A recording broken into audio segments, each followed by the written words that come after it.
네, 잠시 안내 말씀 드리도록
having our VIPs enter the venue for today's forum. Please agree, Chairman Choi Tae-won of the KCCI, Minister An Duk-kun of the Ministry of Trade, Industry and Energy, also Governor Lee Chang-yong from the BOK are entering the hall. I'll invite our VIPs to the front of the stage as we will begin with a joint photo session before we begin today's forum. So I'll invite our VIPs to the stage. Minister An Duk-kun, Chairman of the KCCI, Chairman Choi Tae-won, BOK Governor Lee Chang-yong, also Professor Richard Baldwin. We will also invite VIPs, Mr. Lee Ji-ho from the BOK Research Bureau, President of the SGI Center from the KCCI, Mr. Park Yang-soo, Professor of SNU, Yu Myung-hee, and Goldman Sachs Asia Senior Economist, Mr. Kwon Koo-hoon. We are very happy to host the third joint BOK-KCCI seminar. We will now take a photo session together. Please smile. 여러분 박수 한번 부탁드립니다. 네, 이제 화이팅 포즈로 A big hand for our VIPs. Another big bright smile. Right hand fist up, please. Please look into the center camera. Fighting. It's a big hand for our VIPs, please. So I will now ask our VIPs to safely go back and take your seats. 네, 내빈분들이 자리 모두 착석을 하시면 이제 오늘의 공식 And we will be ready to begin today's seminar just as soon as our VIPs are back in their seats. For smooth proceedings, I ask that you turn your cell phones to either mute or vibrate mode. We will have simultaneous translation services provided in Korean and English, so please use your receivers. Channel 1 for Korean and Channel 2 for English.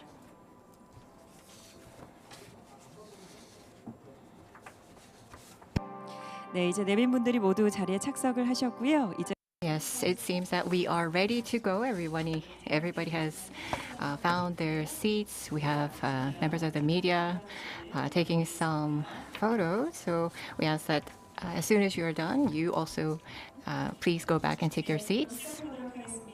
And with that, we will now begin. I'm very happy to greet you to the third BOK-KCCI seminar. I am an announcer, Im Hee-jung, and I will be very happy to moderate today's seminar. This year's summer, it was unprecedented in terms of how hot it was. And I imagine that you probably had a hard time. And into mid-September even, it's been quite warm and hot, but finally we are seeing the end. We're seeing some cool breeze of fall upon us. So now we have waited so long for the cool season of autumn, which is finally now here. And it is very short-lived, so I hope everybody enjoys the short, beautiful months of September and October. And we are very pleased to have many VIPs who have taken the time to join us today, so thank you very much. So our distinguished guests, moderators, speakers, and panel speakers, I'd like to take this moment to thank you all before we begin. We often say the third time's the charm. So no matter what it is, maybe you have to try something 3 times to really understand what it means. This is a wide phrase passed down from our ancestors. And today marks the third milestone as the third joint seminar organized by the BOK and KCCI. And I hope that you will be able to take away meaningful insights through today's very meaningful seminar. The theme for today is Reshaping GVCs, Era of AI. So we're very happy to have various experts from academia, industry, and policymakers, from government as well, members, specialists in trade, economy, and AI. And we will have simultaneous translation provided today. Please use channel 1 for Korean and channel 2 for English. And now then we will begin our main agenda for the day. And we will begin with some welcome remarks by Chairman Choi Tae-won of the KCCI. Please join me in welcoming Chairman Choi Tae-won with a big hand.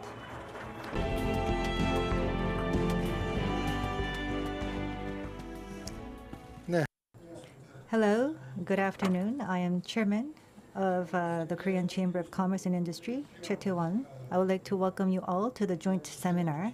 Especially, I would like to thank Governor Lee, as well as Minister An, and also Professor Richard Baldwin. Thank you very much for your time, and also especially Professor Baldwin for traveling all the way to Korea.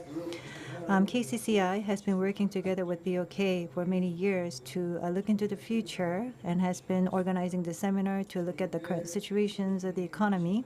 And starting with the carbon neutrality seminar, we looked into the industrial competitiveness enhancement as part of the theme for last year. Now we're organizing this third joint seminar, which is looking into the reshaping of GVCs, the era of AI. In the global market, one of the notable changes that we see is the realignment of GVs and the advancement of AI technologies. And of course, in response to that, Korean companies have to work very hard to come up with the strategies to take a leading position in the world in that regards, especially in batteries and chips, and also in various state-of-the-art technologies. The U.S. is trying to reduce its dependence on other countries and also to strengthen its alliance with allied countries. And China is also focusing on increasing autonomy of its supply chains as well. Now, many countries are now focusing on strengthening their industrial competitiveness, and we believe that there will be very heated competition towards hegemony, and it is also going to lead to a lot of uncertainties in the market, and it is also high time that we come up with the right strategies to respond to that. Do we really have the right strategies or right solutions? How can we reshape the GVCs, whether the Republic of Korea establishes it alone or whether we're fully integrated into the GVC. And of course, if we have a perfect solution to addressing the issues in relation to the GVC disruptions, that would be great. But under the former WTO regime, looking at the GVCs, it is, of course, you become a member of the GVCs and you had to be very cost competitive and convenient as well. But this is actually being reviewed from the point of view of economic security. It is not only about cost effectiveness and efficiency only. So there are other factors that are becoming more important. Then, in that type of a GVCs, will that be able to address the issue of market prices? So, of course, it's going to be a zero-sum game for some people or some countries. Otherwise, if it is a GVC that is led by a certain country with their own design, will that be sustainable? That is, of course, a big question mark as well as a homework for us. So there's really no right answer, and really don't know how the GVC situation is going to unfold into the future. So, of course, we look at the chip-related GVCs or automobile-related GVCs, and the relevant problems are now surfacing, and we are trying to understand how much we have to focus on efficiency as well as stability and security at the same time. There's really no right answer, and we have to strike the right balance between the two. So having a healthy equilibrium would be a very critical issue. So we need to develop very wise strategies and responses depending on the situations. And I believe that the situation is pretty much similar to the AI as well. We believe that AI is going to trigger a lot of changes and transformation, but AI is still in its initial phase of development. So we don't know exactly how much of a changes the AI is going to bring to us. So how can we deal with this unknown? That is probably the big homework that's waiting for us. The Korea's AI industry, or in terms of the AI future strategies.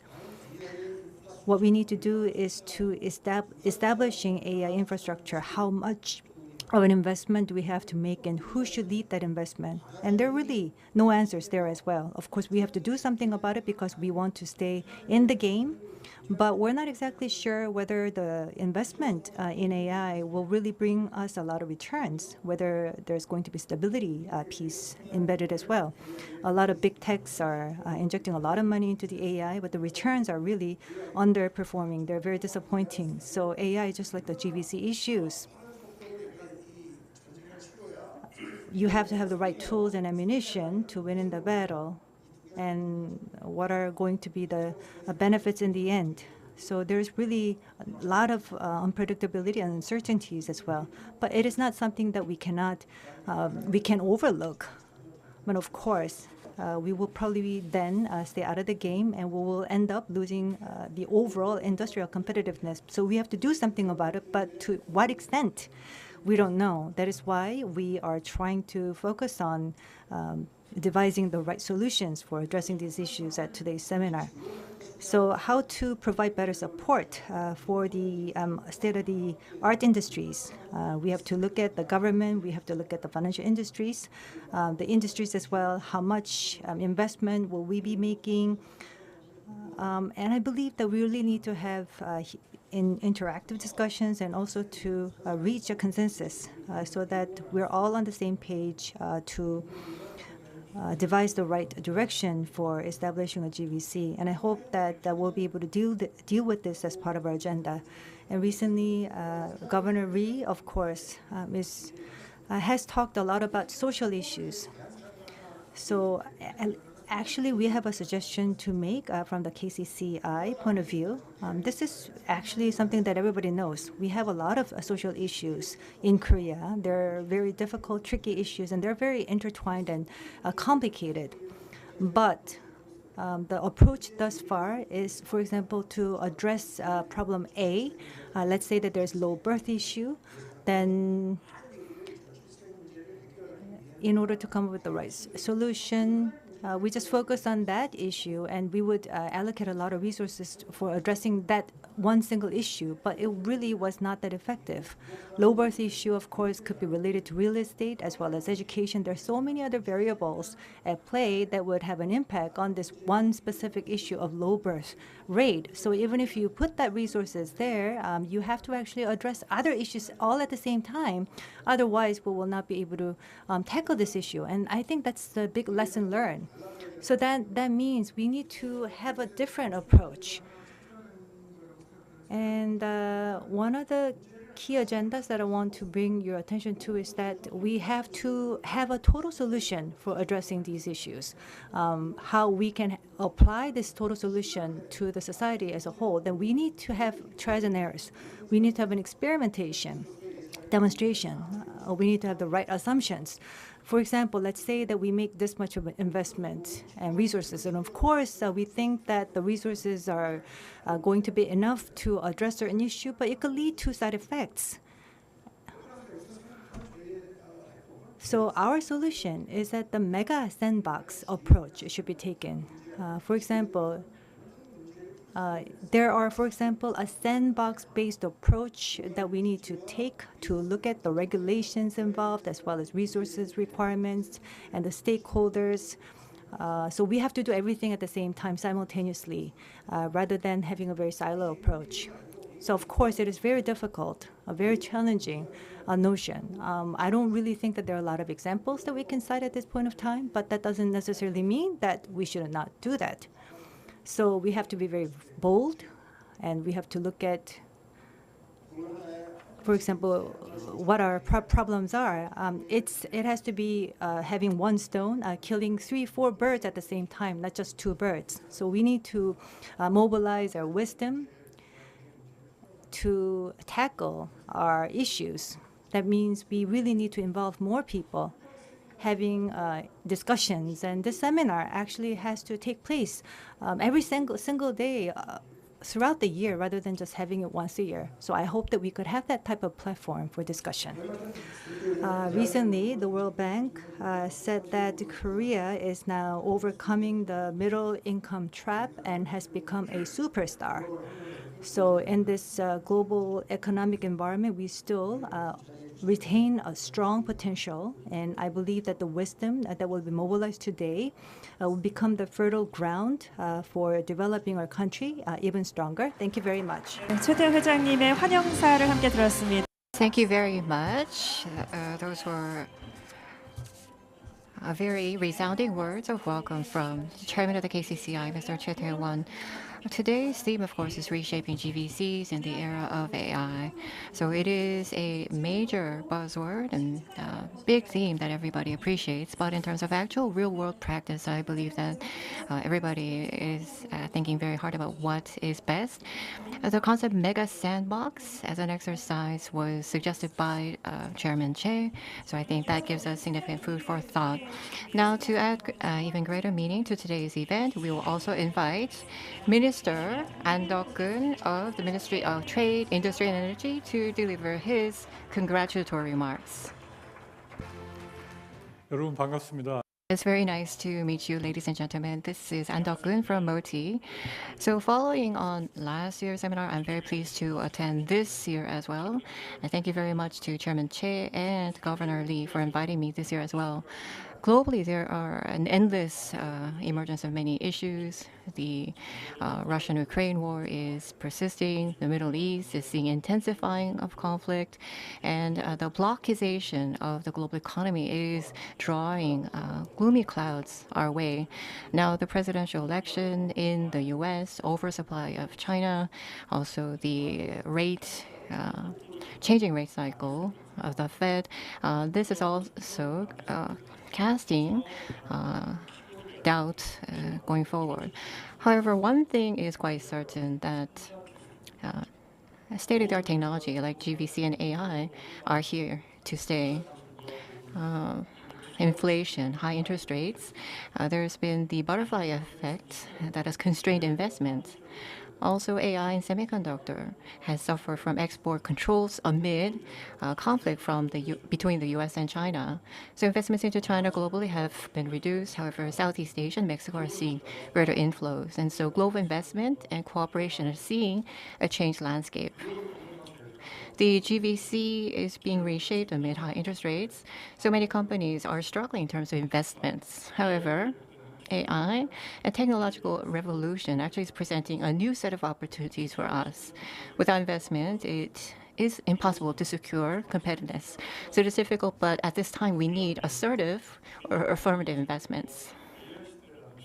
In that sense, reshaping GVCs in the era of AI is a very timely theme. Hosted by the KCCI representing businesses and also hosted by the BOK, which is, of course, the monetary authority of Korea. GVC goes beyond companies, and it is a very key part of our national interest for the country.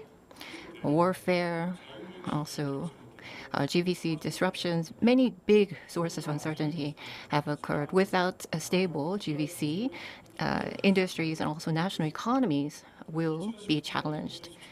In 2019, because of export controls by Japan, we had previously suffered our industries. And urea water shortages also led to big problems in the industry. Also, key components, graphite and lithium materials, which are key materials used in batteries, we rely on imports for those key resources. And so the government is formulating more assertive GVC policies to secure greater autonomy and self-reliance in resources. 3 sets of laws have been enacted, and also R&D support, greater cooperation with like-minded countries are also being pursued. 3-year GVC policy roadmap and the basic plan on stabilizing GVCs will also be established later this year. AI actually is the seed for innovation and will form the basis for this kind of stability. Bill Gates said, like the PC or internet, AI will emerge as the next big technology. And some say AI is the 4th key production input, and it is reshaping production. As we know, Siemens actually said to introduce AI to boost productivity 8 times. Lotte, which is a logistics firm, has adopted optimized AI logistic technology to drastically reduce delivery time and optimize operations. ChatGPT and AI algorithm, we may be late in that front, but in terms of actual industrial application and use of AI, I believe that Korea can take the lead. Yesterday, the government established or announced a national AI plan and said that our vision is to make Korea the powerhouse to be the best in AI. 200 top AI leading projects will be pursued. And so corporate use of AI will be boosted from 30% to 70% by 2030. So the basic strategic roadmap was produced or announced yesterday, and it will be crystallized further until the end of the year. Last June, at the ministerial meeting between Korea, US, and Japan, my counterparts from Japan and the US actually applauded, or actually showed a great deal of interest in our policies. And I hope that you also take part in our ambitious challenge and our goal. The era that we are living in is an era where economic interest and security are very key. The supply chain can be disrupted at any moment. We have to be able to lead, especially in the AI and technology front, to make sure that we're not swept away. Entrepreneurship, this spirit is also important. In this age of transition, underinvestment is more dangerous than overinvestment, as the CEO of Google has said. In this era of the reshaping of the GVC and the era of the AI, we need to gather our collective wisdom to formulate a new set of strategies. And I think this will be an important gathering to collect your wise views. Thank you very much. 네, 안덕근 Thank you very much. That was Minister An of Trade, Industry and Energy for the congratulatory remarks. So thank you very much. So we just listened to the welcome speech and the congratulatory speech, and now we're going to move on to listen to the keynote presentation. We're going to invite IMD Professor Richard Baldwin of International Economics at the International Institute for Management Development. He's currently a professor of international economics at IMD Business School. He's also an expert in international trade and globalization, and also in terms of economic drivers and risks. He has done a lot of research on digital technology, future jobs, regionalism, and globalization. He has also advised governments and various international organizations on global academic and policy research. And for today's keynote speech, he will talk about the impact of the rapidly changing global economic environment on global supply chains. For your reference, he will be delivering his presentation in English, and there's simultaneous interpretation services available. Channel 1 is for Korean, so you can choose the channel for interpretation. And also there's a QR code on the back of your name tag, and when you scan the code, you'll be able to see today's presentation as well. So keep that in mind as you listen to the presentation. So let's bring Professor Richard Baldwin to the stage. Everyone, please welcome him with a big round of applause. 큰 박수 부탁드립니다.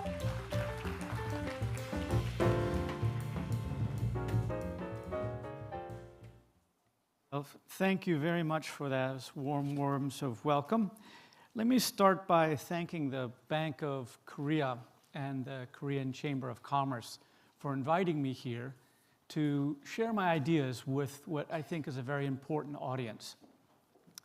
A lot of what I'm saying is relevant to the global world, the countries beyond Korea. Korea is a very different country when it comes to global value chains, extremely successful, but not a G7 country, emerging country.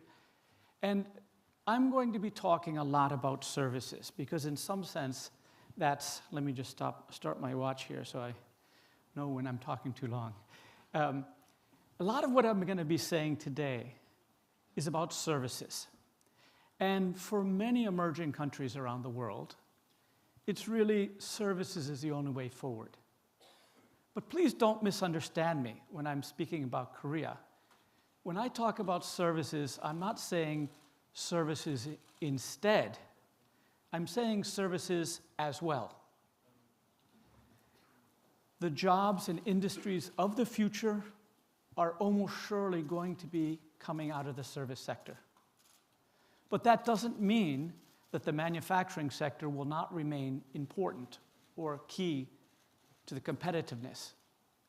Indeed, as we've seen in other countries who are leading in services, their advantage in services is often built on what they're already good at. So, for example, Norway has an enormous service cluster around offshore oil. They're not leaving offshore behind, but they're also developing a service cluster in, I guess I don't need this one. They're also developing a service cluster in services like insurance and finance and offshore safety. Okay, so let me get started on the presentation. The plan of my talk today is to set up two baseline facts to condition the discussion. The first set is, and then set up conjectures about the future of world trade and investment. So let me just start right in on the facts. The agenda of this facts part is I'm going to talk about 4 facts what I feel are decisive when considering the future of the world economy and what it means. I also have to apologize, I'm not a Korea expert, so I'm mostly going to be talking about the global economy. But so the 4 facts are this, and I'm going to spend some time showing you figures convincing you each of these, but just to show you the facts. The first is good exports peaked, service exports did not. The second is that emerging economies' share of world services is low, but growing fast. Third, the shift of manufacturing to emerging economies has slowed or stopped. Lastly, export-led growth has changed, as a matter of fact. So let's go through that. Manufacturing peaked, services didn't. So here you have a chart. Since 2008, service export ratio boomed, manufacturing export fell. So what we have here in this first chart is the world goods to trade GDP going back to 75. It was rather stagnant. The 70s weren't a good year. And then in early 90s took off with the global value chain revolution and offshoring and outsourcing and the rapid industrialization of many emerging markets. Trade peaked around 2008 and has fallen since. Now, that's not a perfect peak. I've written lots about, it's not a perfect peak. I've written lots about it. But I think it tells us very clearly that what worked between the early 90s and the mid-2000s is not working anymore. So whatever strategy Korea comes up with for the future can't be pretending that the future is going to be just like the 2000s and the 1990s. Services, this is world service trade as a share of GDP, has not peaked and has not slowed down. In fact, what it was doing from the early 90s to 2008 is more or less what it's still doing now. What's stark is that before 2008, they were moving together. Now one is growing, one is not. And that conditions a huge amount of what is possible going forward. Since 2008, the value of services boomed, the value of manufactured exports much less. So what I showed you before was the ratio of trade to GDP, and it was saying that manufacturing GDP, for example, was growing faster than trade. This is the trade flow itself, but it tells a similar story. And I've put the two series together at 100 in 1990 in order to stress the trends, not the levels. And what you'll see is ICT-enabled goods, things that are done over the wire, have continued to boom as fast as ever. Whereas goods, it is still growing after the 2008 crisis, but at a slower level. Now, in some sense, this is telling you that if you were a businessman trying to get into a growing market, that market would be services, not manufacturing. But remember, it's the services as well, not services instead. That's my story. Imports of services worldwide in trade is growing fast. So if you put together the two charts that I was talking about before, the ratio of services over all international commerce is rising. And here's the ratio. In 1990, it was at 7%. Now it's up to 15%. And this is only digitally enabled services. If you included all services, that number would be something more like 20%. So it is growing fast. And my assertion that the future of trade is services is simply an extrapolation of this. I'll make an argument that there's structural reasons to believe that it will continue, but this is the plain facts. Looks like it's going to continue. Now, if you look at the real importance of world services trade, it's larger than the traditional measures. So what we have here is the value added embedded in world service exports. Now, service exports have a much higher share of value added in them than manufacturing, because manufactured goods have a lot of intermediates, so the gross flows are larger than the value added flows. In services, much less. So in fact, if you look at value added exports, services share, it's up about 40% already.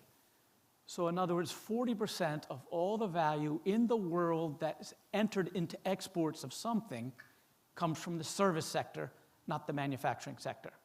So it's important to keep in mind that when you look at the standard measures of openness and trade, there's a stark difference between manufacturing, where gross and net are different, and services, where they're much less different. And this chart looks at the export jobs linked to services. So with the input-output tables we have at the OECD and other places, you can calculate which jobs are associated with the exports. And when you do that, you see that worldwide, the share of export-linked jobs that are related to the service sector is already 55%. And that's coming from the same fact that services are radically more labor-intensive than manufacturing. There are more jobs in service exports than there are in manufacturing, just by the very nature of the thing. So when you see that services are 20% or digitally enabled are 15%, and you think that's a small number, you should think when it comes to the connection to the economy, that's actually a fairly big number and growing. So I did a chart for Korea. Korea is not following the global trends perfectly, but let's look at it this way. Value added and exports service sector. For the world, it's up there in 40%. For Korea, it's much lower, and it's only very recently risen. It had been falling for a while. It's hard to know if that's going to continue or not. So far, Korea has been a story about manufacturing. I don't have to tell any of you that, but the idea that services are catching up is not as evident in Korea. It's not evident in Korea. But in terms of export-related jobs, it is still up at 34%. So 34% of the export jobs in Korea are in the service sector, not the manufacturing sector. And that's simply, again, because service are very job-intensive, more than manufacturing. Okay, second fact, emerging economy share of service exports is low, but growing fast. So if we had had this conversation 10 or 15 years ago, many people would have said, okay, services is good, but it's only the rich countries who can export it. And it's still true that the G7 countries, the developed countries, dominate world flows, but that's changing. So here, ICT-enabled exports, these are things that can be sent over the internet or email or phone calls or whatever. Modern service exports is developing countries have 2/3. China has 5%, surprisingly large. India has 5%, and the rest is spread fairly evenly. But on this chart, what we see is put the exports, and I've put 2016 equal to 100 to stress the trends. And as you can see, before 2016, they're growing more or less in line. Afterwards, the emerging markets line is growing faster. So a large element of what I'm trying to get across today is that as the barriers to trade and services come down, emerging market comparative advantage in highly educated, low-wage labor will assert itself. So this move to services as a future will be something that provides opportunities to emerging markets especially. Now, there will always be some industries dominated by the developed countries, but I view a lot of back and forth trade and emerging markets especially benefiting from this. Okay, so this is another line on this. Emerging economy exports growth edge. It's especially large in intermediate services. So let me explain what intermediate service is. Many will not have even heard that. Of course, you understand intermediate and you understand services, so it's not difficult to put it together. But if I had said intermediate goods, you would have heard it many, many, many times. I think we need to change our mindset about what services is, because most of this service trade that we're talking about is actually business to business. It's an intermediate input into somebody else's service value chain. So we will, I am quite sure, be talking about service value chains, not just industrial value chains, because these services are intermediate inputs. And when it comes to services, there's an enormous difference between intermediate services, B2B, then final services, B2C. If for no other reason that B2C services are heavily regulated and heavily protected, but B2B services are almost entirely unregulated and not protected. The telling example is India. India has made a fantastic success story of exporting services, first low end and more high end. They didn't sign a single free trade agreement to make that happen because there were no barriers to the export of the kinds of services they're doing. If they wanted to export architectural services as a final, or medical, or engineering, it would have been impossible because they don't have the qualifications in the country they're selling it to. But when they're selling intermediate goods to the service providers in the rich countries, there's no regulation. So here I'm going to show the trends for a couple subsets of this modern services. One is professional, technical, and administrative services from emerging markets. And you can see it's growing up, and there's also information and communication. Those are two very fast-growing parts of this services. And you can see the emerging economies are growing much faster than the developed countries. So what we have is a situation where emerging markets are emerging into services. Third, the shift of manufacturing to emerging economies has slowed. China now dominates. This is something I don't have to tell to this audience. But the facts and figures are somewhat startling. So since 1990, G7 manufacturing share fell. 6 emerging economies' share rose. Korea was one of them. The rest of the world, no change. So here, this is going from 1990 to 2020. If you go back to 1999, the G7 manufacturing had 66, 2/3 of all world manufacturing was in the G7.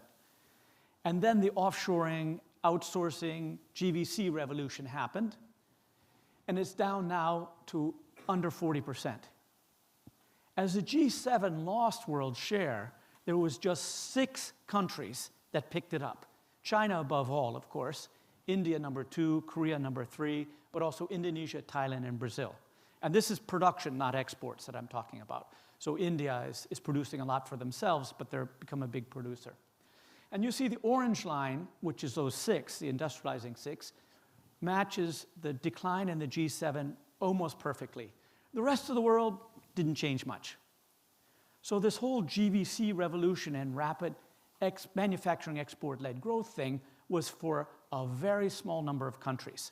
Now, there's a number of smaller countries in East Asia who also did this, but aren't big enough to make it onto this chart.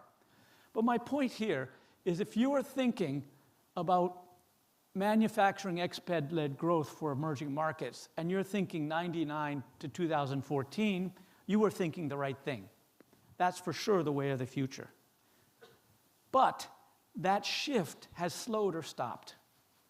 So the wind was in the sail of emerging markets who wanted to move into manufacturing due to this big change. The wind has stopped as much.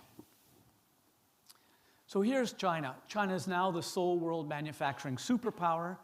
The G7 shares declined sharply. This is gross production. and China rose. So if we look at this chart, which comes from the OECD TIVA database, gross production, you look at China in 1995, it's down at 5%. In the late 1990s, it passed Germany's world share. In the mid-2000s, it passed Japan's world share. In the late 2000s, it passed the US world share. And since it passed the US world share, its world share has doubled, while all the G7 declined. Korea's maintained, actually, that. Now, China is larger than the next 9 countries combined. 35% of all world manufacturing on gross terms is made in China. That is a dominant, decisive fact which is changing the realities of manufacturing export-led growth. So it's not, again, for Korea, but when I give this talk in other parts of the world, I say, coulda, shoulda, woulda, you can't, because China got there first. This 35% is shaping many realities, including the geopolitical ones, which I'm going to talk about. Korea compares. So here you can see China against Korea obviously is not the same, but unlike the G7, Korea is not declining. So at least it's held its own. So whatever's going on in manufacturing in Korea, it seems to be working, holding up against this onslaught of Chinese competition. Okay, the next topic. Manufacturing export-led growth is dead or dying. Service export-led growth is thriving. So that's a simple, I'm going to show you some statistics that illustrate that. So what I'm going to do is export-led growth defined as value-added exports growing faster than GDP. So before you look at the chart, let me explain that for a second. What is export-led growth? It's actually not very well defined. So to come up with a simple statistical definition, I looked at the value added that's embedded in gross exports. And I said to myself, if the value added in exports is growing faster than value added in the economy as a whole, it seems natural to say that it's the exports leading the growth. So let's just call it that. It is what it is. Now, what I'm going to do is use the TIVA data set to see what fraction of emerging markets are experiencing manufacturing export-led growth before 2008 and after 2008. Now, in that data set, we have 17 lower middle income countries, and before 2008, 10 of them were experiencing manufacturing export-led growth, and 13 of the upper middle income were. That's what that bar is there. After 2008, only 3 were in both categories. So what this is showing is the share of the countries in this income category which are experiencing manufacturing export-led growth before and after. And in this category, before and after. So again, if you were an emerging market thinking about how you should develop your development strategy, before 2008, manufacturing export-led growth was a going possibility. Afterwards, much less. Now, in East Asia, it's still a reality because the Chinese, Korean, and Japanese supply chain is creating lots of jobs and lots of possibilities all around East Asia. But once you leave East Asia and maybe Central Europe, it's basically not possible anymore. Now, let's look at service export-led development instead. So we're going to do the same definition, but look at the value added in service exports.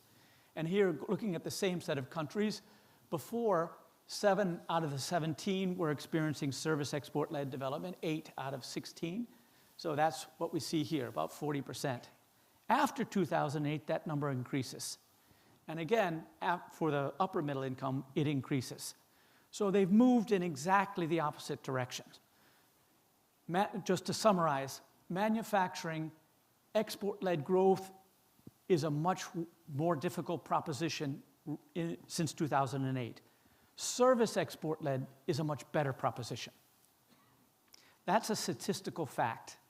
It's not a conjecture. It's not a hypothesis. It's not based on a particular school of thought. That's what happened. And it's not a recent thing either. 2008 is not yesterday, but it hasn't been widely noted. So now my conjecture, why service exports will dominate world trade.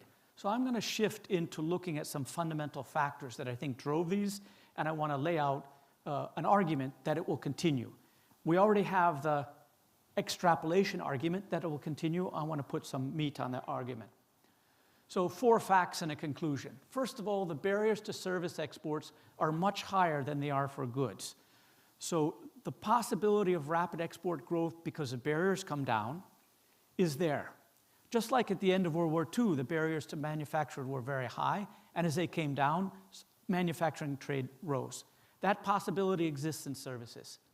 Barriers to intermediate service exports are technological linked, not policy linked. That's what I was talking about. B2B services are basically unregulated, untaxed, no quotas, no barriers. What's stopping it is technology. Because what I'm talking about is working from home when home is abroad. And as all of us experienced since COVID, working from home is a lot easier than it was before. So as work from home spreads, it will spread internationally, and that's trade and services. The third, digital technology is lowering service exports barriers exponentially. So because it's technology bringing down the trade barriers, it's way faster than liberalization in the WTO or regional trade agreements. You don't need that for this. This is technology.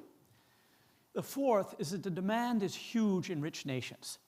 The demand for intermediate services is enormous. I did the calculation for France for a paper I did for the ECB a couple years ago, and we found that 30% of all gross spending was on intermediate services. And when you think about your average company, what share of your costs are coming from the back office people who aren't actually producing? 30% is a reasonable thing. So that demand exists. It's huge. And the capacity is huge in emerging markets because there's people in every emerging markets already providing these services. And frequently they're using the same software and often have the same kind of training or qualifications. So to increase this service, you don't have to build a factory in a port. You don't have to import a lot of equipment. All you have to do is just change who you dial up from your office, from domestic to abroad, and you're exporting. So this is something I believe that can happen faster and why it's growing so fast and has been. So intermediate services trade will grow much faster than goods trade for the foreseeable future. That's my conjecture. Okay, now we get on the exciting topic of Gen AI and AI in general. So this is totally speculative. I'm writing some things about it, and I'm doing some experiments online with Gen AI. So I believe this, but it's not proven. But maybe that's why you invited me, to sort of provoke thought rather than, read the literature which you know yourself. Okay, here we go. Gen AI levels up. All gain, but the least skillful gain the most. So this is from a famous experiment that was done on BCG consultants, where they did consulting tasks without Gen AI, without ChatGPT in particular, and then with. And what they found is it increased the quality and speed of all of them, but it increased the lowest ones most. So one way to remember that is Gen AI is trained on the best and given to the rest. Thank you very much for that. I worked a long time on that. I think anyways, never mind. I have another one, but I hope you'll laugh at that one too a little later on. Okay. So, but the idea here is that emerging markets service workers are potentially less productive than in the G7, but also a lot cheaper. But with Gen AI, they'll be closer substitutes in terms of quality, in terms of timeliness. But also, Gen AI translates culture. So you can ask Gen AI, for instance, to write a 2-minute speech for an American executive welcoming employees, and then you can ask it to rewrite it for a South African audience and a British audience and Indian audience. And Chatty is fluent in cultural sensitivities as well as languages. So in essence, a foreign service worker working with Gen AI will seem less foreign if it's using the right prompts. So this goes the same. Foreign and domestic workers are becoming closer substitutes because of Gen AI. This is the cultural, that's the point I was making about cultural differences. Now here's another conjecture, another big technology. This is called simultaneous speech translation. And my apologies for the translators up there in the booth. We can talk about this afterwards. Your jobs aren't totally at risk. But in any case, AI-driven simultaneous speech translation allows much more natural flow of conversation. It's getting better fast, and it will be widespread soon. And it will accelerate offshoring to emerging markets. Because the big barrier right now is language. And that language barrier, you can overcome it in writing with machine translation. Sequential, you can also overcome it. But it's hard to work in an office with the sequential. Now this is a beta product called Time Kettle, where this fellow is, let's say he's speaking French. He puts one in, and the other fellow is speaking Spanish. And as he speaks French, he hears in real time in Spanish, and vice versa. So it's just like this simultaneous speech translation that's going on now. That is simply a matter of data and training. So the machine translation up till now was designed to translate sentence by sentence. So it will not translate until you finish the sentence. What you need to do is start translating when you're halfway through the sentence. And it's trickier, most humans can't do it, but it's just a question of data. If they have enough data of correct translations of half sentences, this thing can do it. So it's coming fast. And when it does that, it will completely transform the world of talent. So this is my Gen AI generated graphic. I told it, draw me a global tidal wave of talent, and this is what it comes up with. So I think the conjecture between simultaneous translation and Gen AI, it will unleash a global talent tidal wave. I'm rather proud of that one. I don't know if you guys like. Okay, 4 facts imply that emerging economy miracle will continue and spread geographically, but based on service global value chains, not industrial value chains.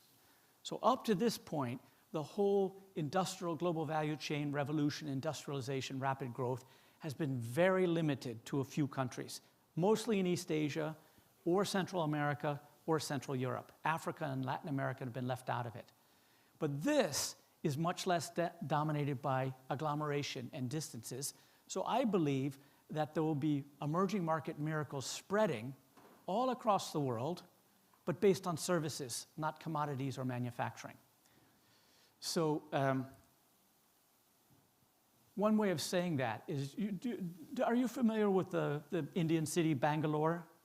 So that's where the IT revolution was. So what we're going to get is Bangalore's galore. I'm hoping you'd like that one too. Anyways, so Bangalore's galore. This is development that's coming through cities. Jakarta, Bogota, Cape Town, all those cities have lots of high-quality, low-priced service workers who can now start to export their services. So the type of development will look very different. It'll be city-led and led by labor services, not manufacturing. But because of that, it's much easier. You don't need to build the factory. You don't need to import the technology. Okay, the second Fed is geopolitics, and this is something I teach at IMD, and I've been getting into it. I'm a trade economist deep down, so I'm a little nervous talking about this, but I think it's worthwhile putting it in. Geopolitics, why now and why it's here to stay? This is an argument. So geopolitics used to be easy to understand. The Cold War, we had 2 hegemons. They were both military and economic superpowers in their own area. But they didn't trade with each other. So you couldn't get caught like now. There was conflicts in third countries, but those third countries had small economies, so it didn't matter that much. Then the US became the sole superpower. It was not itself an economic superpower, but it led the G7, which was, as we saw, about 2/3 of the world economy. So the US-led G7, if they said something, that's what happened. And also a military and a security superpower. Now it's complicated. So this is what Ian Bremmer calls the G0 world. It's not a new Cold War. We're not going to US-China Cold War. China is not replacing the US as a hegemon, as the US did to UK. This is not something we've seen before, because the US military, security, financial hegemon, but not leading the economic order. So the US leverage still comes from dominating finance and banking, and that's where a lot of their sanctions and things are coming from. And of course, it's a military powerhouse, unmatched anywhere in the world. But they've stepped back from leadership of the economic world. So we've slipped into a multipolar economic order with a hegemon in military order and financial order.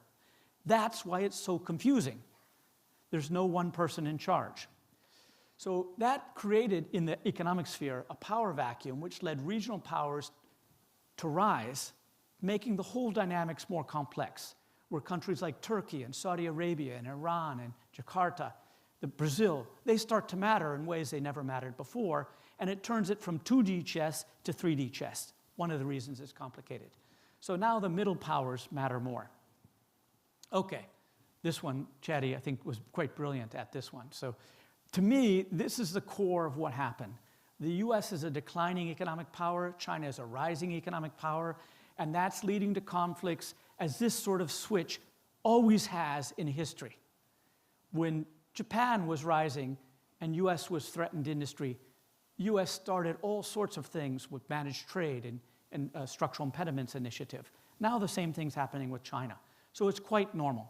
But that's the heart of it, and that's why it's going to continue, because this switching of places, China is never going to replace the US, but it's threatening the US in several industries. So geopolitics were likely to spread as regional powers rise and US power declines. Okay, what is the impact on GVC? This is what I was actually invited to talk about, so I thought I should put in a few slides at the end after I got in all the stuff I wanted to provoke you with. So here we go. First of all, China dominates global supply chains. This comes from a paper I published at the Brookings Institute last fall, where we estimate the dependence of bilateral dependence of countries' industries on others. So this is just 3. We have a whole bunch of other ones. So the red line is the nation's reliance on Chinese industrial inputs. And so the US, you can see from 95 to 2000, is pretty much straight line increasing their reliance on China, although there's some mitigation of it after 2016. The blue is China's reliance on the US industry, which is declining. And you see the same thing for Germany. Germany's dependence is rising even more. Its supply to China is not rise as fast, and Japan first rose then down. This pattern exists all over the world. So not only is China dominant in manufacturing, it's shot through the industrial supply chains of every major manufacturing country in the world. Now what that means is decoupling is not possible. Total decoupling, at least in a reasonable period of time. But de-risking in certain sectors is possible. But the idea that somehow or another the US and China are going to stop relying on each other is basically infeasible given the numbers you see there and given the trends you see there. So this is, decoupling is not possible. China plus one is a classic strategy that companies are doing. China for China, nearshoring. There's a whole bunch of ways which people are adjusting to the geostrategic analyses. And I think that creates opportunities for everybody except the US and China. Because basically there's an idea that you want to buy from the other guy, but not directly. So that is creating jobs for Mexicans, Vietnamese, all sorts of people, but not the US and not China. So the US, EU, and Japan are launching massive industrial policies to repatriate manufacturing. That may or may not work. These things, if they do work, take a decade of consistent, expensive intervention. Not like Donald Trump comes up and says, we're going to do this, and then not. And Biden comes up with a big thing that lasts 3 years, and then it goes back. So we'll see if it works. My guess is it will probably work in a handful of industries like semiconductors, maybe medical supplies, but not the other ones. And so that's my view of global value chains. So think service value chains, as I said before. Emerging markets are shifting to exporting intermediate services, in other words, participating in service value chains. And intermediate exports are rising faster than goods, and the geography of the emerging economy miracle is likely to shift to Africa and Latin America as the service providers in South America sell to North America, Africa to Europe, and Southeast Asia to Northeast Asia. So the time zones, at least for synchronous services, time zones matter more. So I think it's going to spread it. Conclusions. Trade and thus GVC have changed. Think services, not manufacturing. But here in Korea, I would say think services also, not instead. Thank you very much.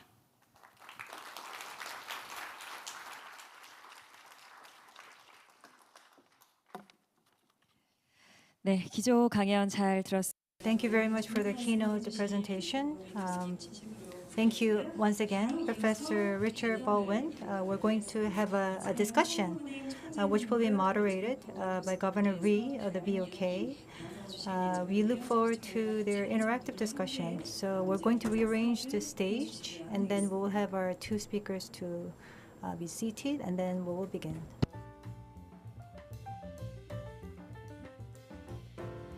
네, 이제 총재님께 마이크를 I'm going to pass over the microphone to Governor Rhee. I think it's wonderful to have you here, and thanks for the nice presentation. Unfortunately, we have probably... I talked too long, sorry. Yeah, no, it's but I think it's better for us to give them some time to have a coffee. So let's try to have a conversation like a 15 minutes horizon. I think your main point that services are becoming increasingly important in global trade, given the technology change and also the political tension, global value chain with a rapid advancement with technology are quite compelling. And actually in Korea, we are also thinking about how we can transform our manufacturing heavy focused economy and introduce more services. So we are in the same in line, but at the same time, as you mentioned, many of us think that the services and manufacturing are quite closely related. And recently, when you see our service export, they are mostly due to the servitization of manufacturing sector. So I definitely agree with you that it's not instead, but it has to go together. What we have one concern is that if we have to really, two questions actually. So when you think about the manufacturing-related high-level services, business service kind of things, it was dominated by the advanced economies. So even if we want to transform our economy that way, do we have a comparative advantages in competing in high, like for example, like accounting and the law services? These are really dominated by the Western companies, and whether we can actually catch up with the technologies. We hope, but that's one thing. Second is the other service export possibility you mentioned is basically exporting people and having us set up the office in Korea and export our people as service export.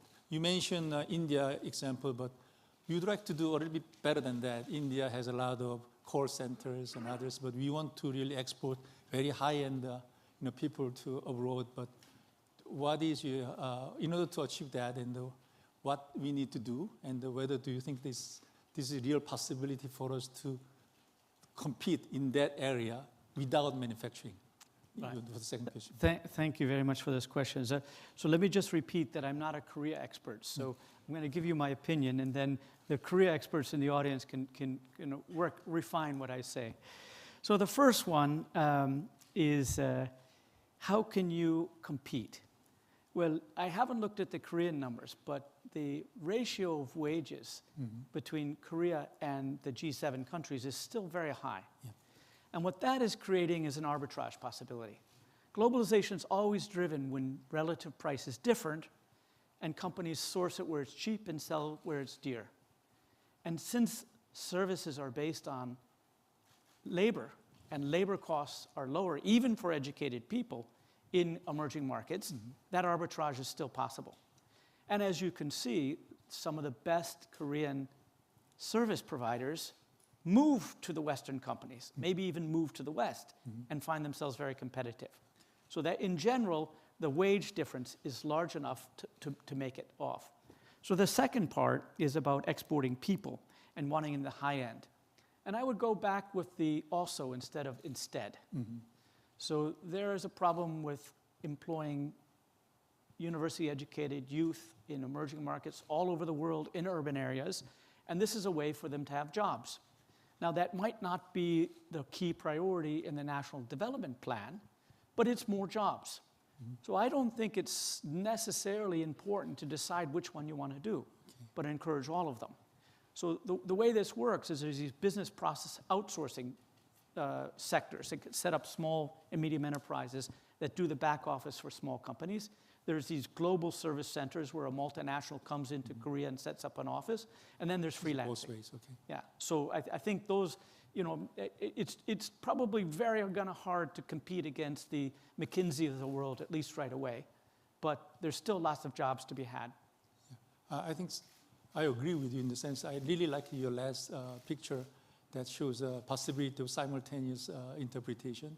But actually, even before we going there, I have my ChatGPT in my handphone, and it really helped my translation and language skill problem. So I think many Korean workers, which I find very productive, has so far has a limitation of being hired by the foreign company, mostly because of the language barriers. Right. But I'm definitely this technology will help us to our youngsters to find a good job, not outside, but even within Korea, as mentioned. I think that can be a new.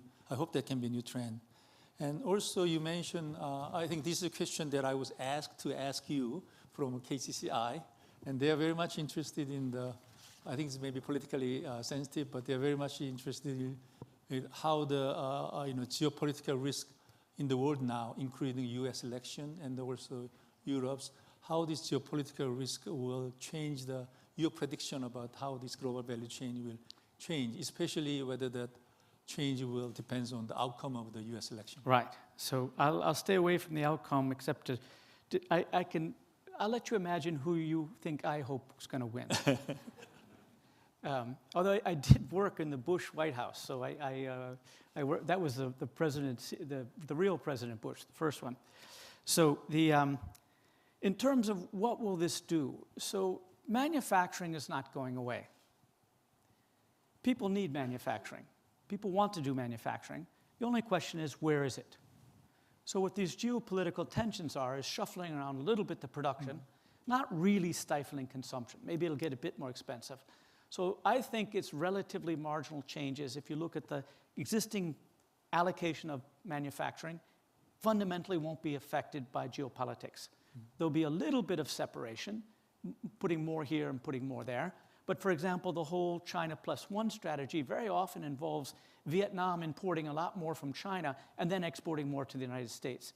So the actual value added doesn't move around as much. So I think to a certain extent, the concern is overwrought when it comes to manufacturing. When it comes to the US, it's not absolutely clear.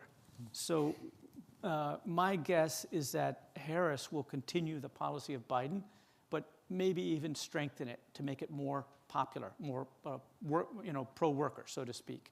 But basically, the US right now has decided that there's a few industries that they want to encourage production in the US, but especially outside China, but very few. And those don't account for a large share of world trade. I think those would continue and therefore not have a massive effect. If Trump gets a second term, it's a lot less predictable what's going to happen. So in some sense, you can listen to what he's saying on the campaign trail, 60%, 100%, dollars, 10%. But he said a lot of stuff the last time he was on the campaign trail and didn't do most of it. He did put in the tariffs. But I think it's also worthwhile saying that he's very transactional. So he put all these tariffs up in 2000 from 18 on, but then he did a trade deal with China. So because he's willing to do deals and because there's so much positive benefit from trade, I'm not as pessimistic about the world trade even if Trump wins, because he's a deal maker. And just like Japan and the US came to a deal to settle the disputes in the late 80s, I don't see why it's not possible for the US and China to do the same. So the trend that you mentioned, service growth will continue despite who's going to win. Right. Well, thank you for that, because actually geopolitics almost never affects services, at least the big ones. Yeah, okay. So there's TikTok and Google and a few things that can be blocked. But the vast majority of people screening CVs for somebody else or doing the bookkeeping for somebody else or processing expenses, that doesn't involve this. People are thinking about manufacturing. So really services are escaping most of this. Yeah. Actually, this trend, as you mentioned, started long before this geopolitical tension started. So I think that can continue. But you mentioned China plus one strategy. But that is a strategy of all other countries except China. But China themselves, actually, I feel like they are starting to move their company outside of China. And many Chinese companies are going outside and do the businesses outside of Korea, outside of China, in something to accommodate this kind of trend. So this kind of China's companies move outside of China. What was the implication on their move on this kind of change of service chain that you mentioned? Right. So let me just say that this is totally normal and expected. So post-war, the U.S. dominated manufacturing, and they put a lot of foreign direct investment in factories in Europe, which was the fast-growing market at the time. And when Japan started becoming very competitive in industry, they started putting factories in the US and elsewhere. So it's a natural tendency that when a manufacturing power gets big enough, they start to offshore. In part because the wages start to come up and you want to source the labor-intensive goods in a place which has lower cost labor.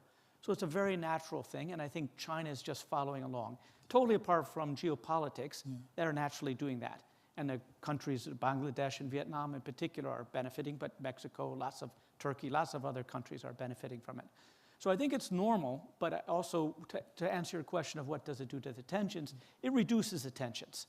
So one of the big things that changed the tension between the US and the Japanese auto industry back in the day was that now the Japanese make lots of cars in the United States.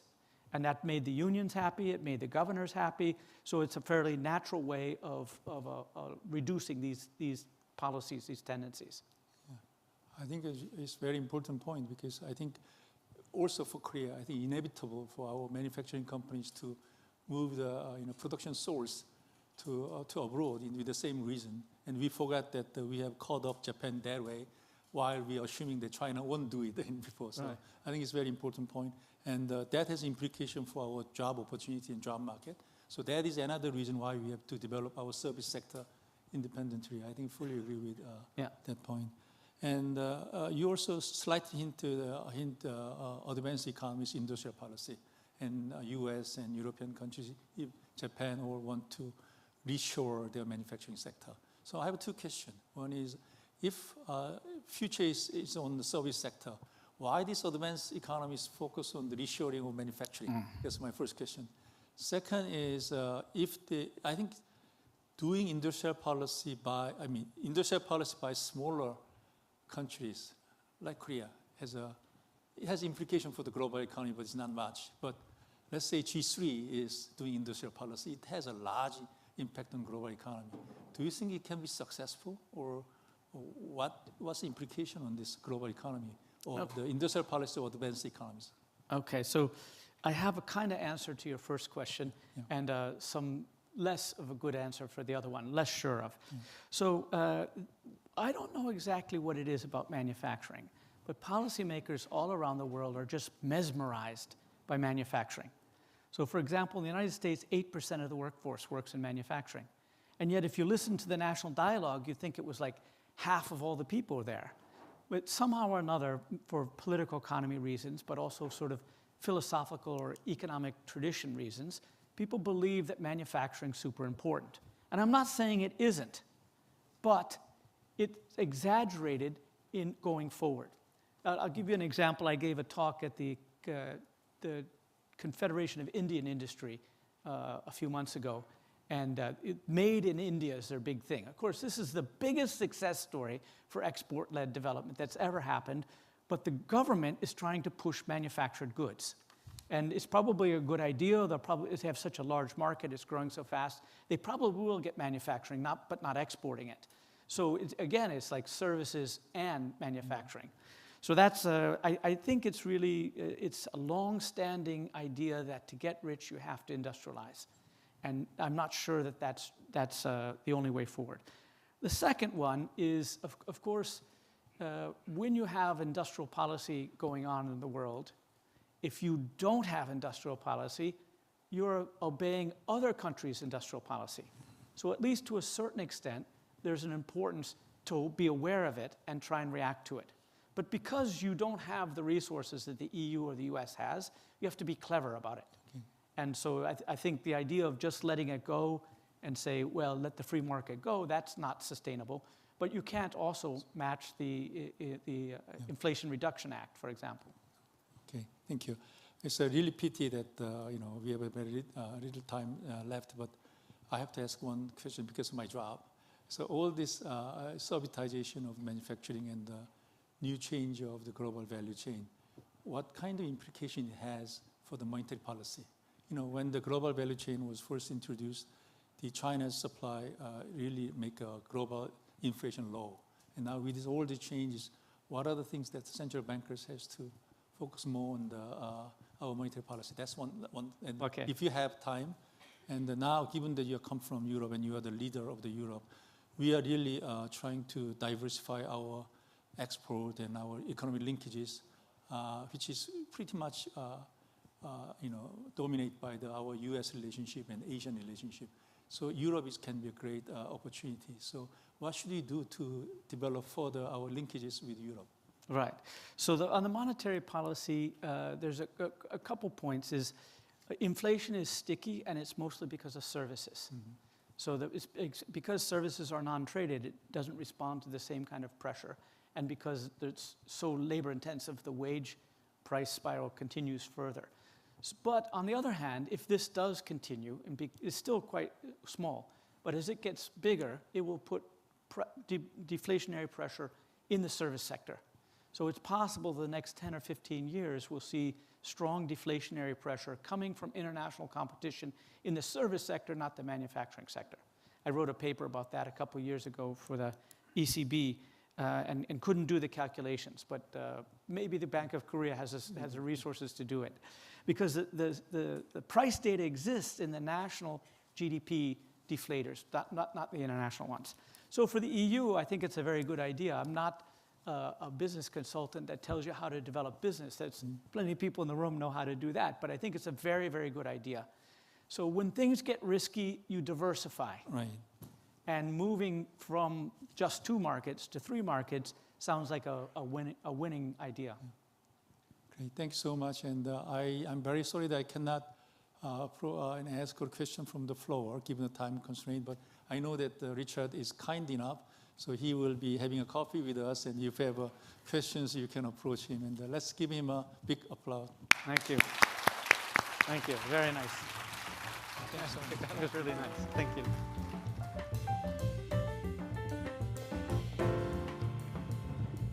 네, 두 분 말씀 진심으로 감사드립니다. Yes, thank you very much for the wonderful dialogue between Governor Lee and Professor Baldwin. And with that, we will break for 15 minutes or so. So please enjoy coffee. This is 2:43 right now, so we will meet back at 2:55. So I ask that everybody come back and take your seats by 2:55. We have prepared beverages and snacks in the foyer outside, so please enjoy. Also enjoy each other's company and some conversation, and we'll see you back at 2:55. Thank you. And also to maintain a pleasant environment inside the venue, please be reminded that drinks other than water and also snacks cannot be brought inside the hall. Thank you very much. We'll see you shortly.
네, 잠시 안내 말씀 드리도록 하겠습니다. 이제 벌써 시간이 2시 55분이 됐습니다. 지금 행사장 밖에 계시는 분들께서는 안쪽으로 입장을 하셔서요. 이제 또 이어지는 첫 번째 세션에 함께해 주시면 감사하겠습니다. 참고로 생수를 제외한 커피나 다과가 반입이 금지가 되어 있습니다. 예, 행사장 밖에서 즐겨주시고 안쪽으로 들어와 주시면 감사하겠고요. 지금 행사장 밖에 계신 참석자 그리고 함께해 주실 분들께서는 안쪽으로 들어오셔서 자리 정돈을 부탁드리도록 하겠습니다.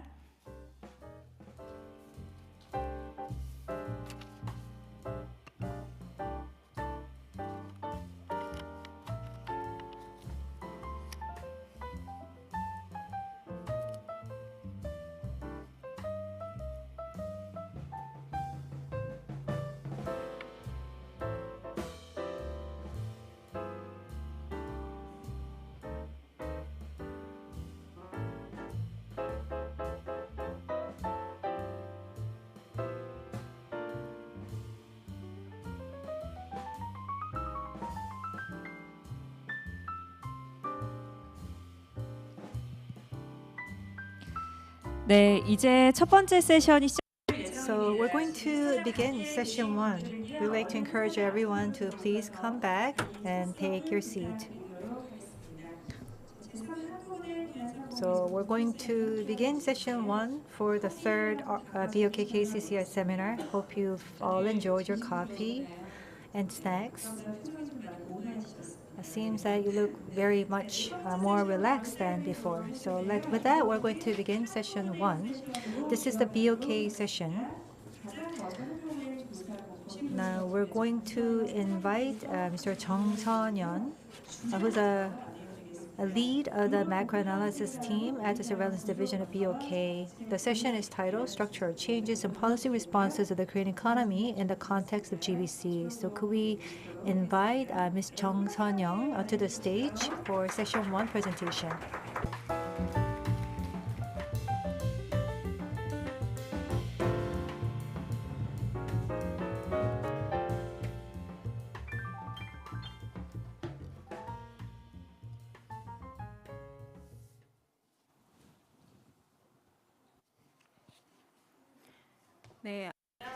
Yes, good morning. I will be presenting today. I'm from the macro research team at the BOK. My name is Chung Seon-yeon. Today's theme for me is structural change in the Korean economy and policy response from the viewpoint of the GSC. Through the global supply chain and how it is being restructured, I will look at how it may impact the Korean economy. And this is based on analytics and research conducted by our team. And it's also based on various other research based on Korea's underlying production structure as well. I'd like to thank my colleagues for all of their input. BOK issue note actually includes a copy of my presentation, so I think you can refer to that for reference later on. Now, I will talk about the definition of the global value chain, or GSC. So the GSC is the global interconnected network of activities from sourcing to production of goods to delivery of the final product to end consumers. So a change in the global supply chain means changes to the production conditions, and the repercussions are observed in trade patterns. So traditional trade was about trade for downstream consumption, whereas now trade based on global supply chain is for production purposes. Now about 50% of trade is global supply chain related, production related trade. So through this flow, the importance of the global value chain to the Korean economy and also the industrial structure of Korea can be assessed. The Korean economy is very closely linked to the global supply chain. In the 1960s, because the domestic market was limited in size and because our economy was weak, we chose the export-led growth strategy to achieve economic growth. starting the 2000s, we started leveraging the global supply chain for more advanced production structure, and this increased our external linkages. However, after the pandemic, we saw heightened supply chain disruption and risk, and we felt the need to re-examine the vulnerabilities of our economic structure, production structure, and our industrial structure as well. Through Chapter 1 and Chapter 2, we will look at the production and trade structure of the Korean economy first, and then pursuant to the new normal, I will also talk about the future direction for Korea based on our estimations for the restructuring of the global supply chain. And then I will follow up with final policy recommendations. Now, the global supply chain in Korea. So I will look at the structure of the Korean production structure in greater detail. So there can be 6 key points in terms of our industrial and economic structure. First, in terms of production, it is very focused on manufacturing, exports, and intermediate goods. And so, again, very big or high external linkages. So, actually, manufacturing occupied 41% of GDP. So, it's lower versus Vietnam, but overall very high. And so, the manufactured goods are used for domestic purpose or exported. And our export and production linkage can be checked through various indirect and direct linkages. So direct customs cleared exports plus indirect exports, which may go to third countries or are inputs that are redirected into domestic production. Well, you can see that overall about 50% of production is actually a form of direct or indirect trade. That is consumed outside of Korea or used as input in foreign production. Now, the percentage of direct or indirect exports. Well, compared to China, what you see based on the underlying structure, we are at greater risk to supply chain disruption versus a country like China. A higher percentage of capital goods or intermediate goods out of gross exports combined is or both are above 80%. For China, it's above 90%. So the fact that capital intermediate goods occupy a big portion of gross exports means that there is very significant linkage with foreign production exposure through direct and indirect trade linkages. Now, let's look at intensifying of greater dependency on China. We have taken part in the global sharing regime.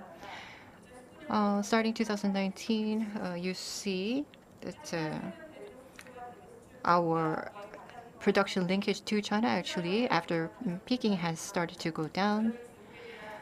But still, if you consider direct and indirect linkage or exposure to China, it is still bigger than our exposure to the US. So this signifies greater dependency. And it's not noted on the graph, but after COVID, we're seeing an increase in intermediate imports from China as well. EV battery manufacturing is actually sourcing more of the key components from outside, so this appears to be a big driver.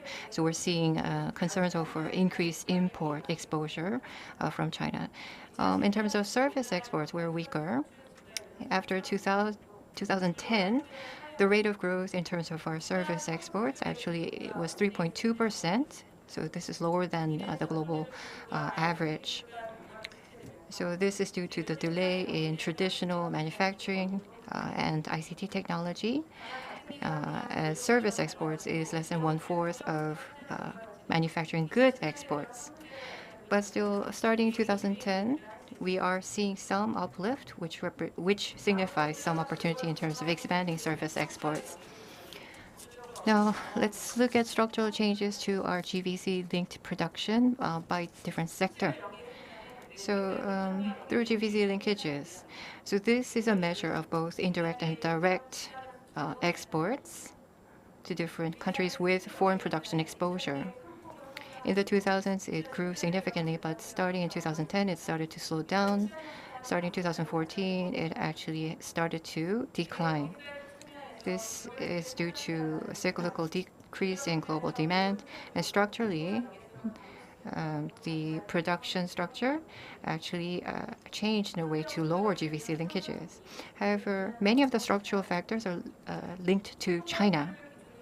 Based on export on a custom clear basis, a high portion of our exports are directed to China, but structurally, the linkage actually has been constrained for quite a long time. By sector, steel, chemical, also clothing, textile have been showing a decrease. And even IT, starting in 2018, actually has shown a decrease in this linkage. And IT manufacturing is a main sector for exchange between Korea and China. And so for Korea, this may act as a downside factor, for China an upside factor. First of all, after 2010, wage increase and economic power increased in China. So production actually was relocated to Thailand or Vietnam. And so Korea and China, the production linkage was weakened. And then there were changes to the gap in terms of technology.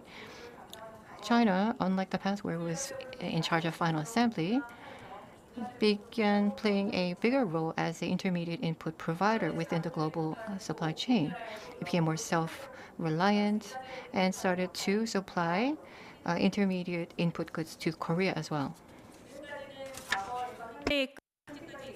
So we've seen historically how our trade and production structures have changed in relation to GVC. Now we will look into the future of the GVC.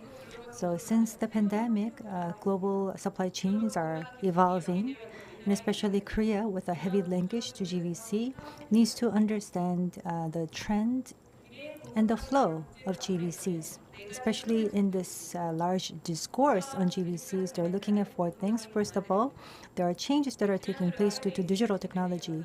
The ECB Managing Director Lagarde said due to the digital technologies actually brought about a lot of changes after the pandemic.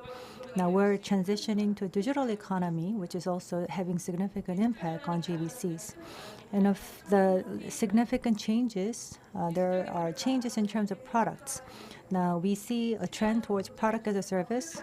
Now there's a shift from a supply-based economy to a demand-based economy. And also due to digital technology, it's facilitating cross-border trade of services with a heavy boost in terms of service growth. This is actually not changing the inherent nature of the GVC, but it is actually evolving into something different. Now, Professor Bolvin rightly mentioned in the keynote presentation that there were movements of goods. Now it is a movement of factories, but in the future there will be movement of offices. Due to digital transition, we see changes in the GVC. It is also going to be very much affected by geopolitical factors. Due to the spread of GVC, there are mutual dependencies increasing among countries. So in terms of finance, trade, economic policies, as well as investment policies, they're in a war without the sound of a gun. So we see the hegemonic competition between the US and China. They're very much dependent on each other. But rather than competing in a military domain, they're now competing in different areas, for example, including the economy and trade. But there were GVC-driven terror attacks that took place in Lebanon. That this GVC could actually become a very important factor in geopolitical landscape as well. And GVC disruptions are going to be a secular trend and secular risk to the global economy. Lastly, global climate change, just like the GVC realignment with the pandemic, it really has a huge potential to bring about a lot of changes. Due to focus on ESG as well as eco-friendly transition, a lot of countries are now offshoring to countries that are greener. And also climate resilient industries are also becoming more important in GVCs. And also CBAM and other measures are being introduced which could lead to further conflicts in trade. And it is very likely that the hegemonic competition among countries is likely to become more intense.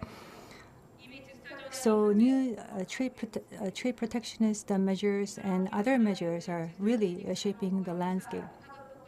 So climate change is likely to have a very significant repercussions to the global economy. That is why we have to focus on responding to climate change because of its significant impact on GVC. And together with digital technology, it will bring about more dramatic changes in the environment. So the future GVC will very much see an increasing importance of intermediate goods, and we see products as a service.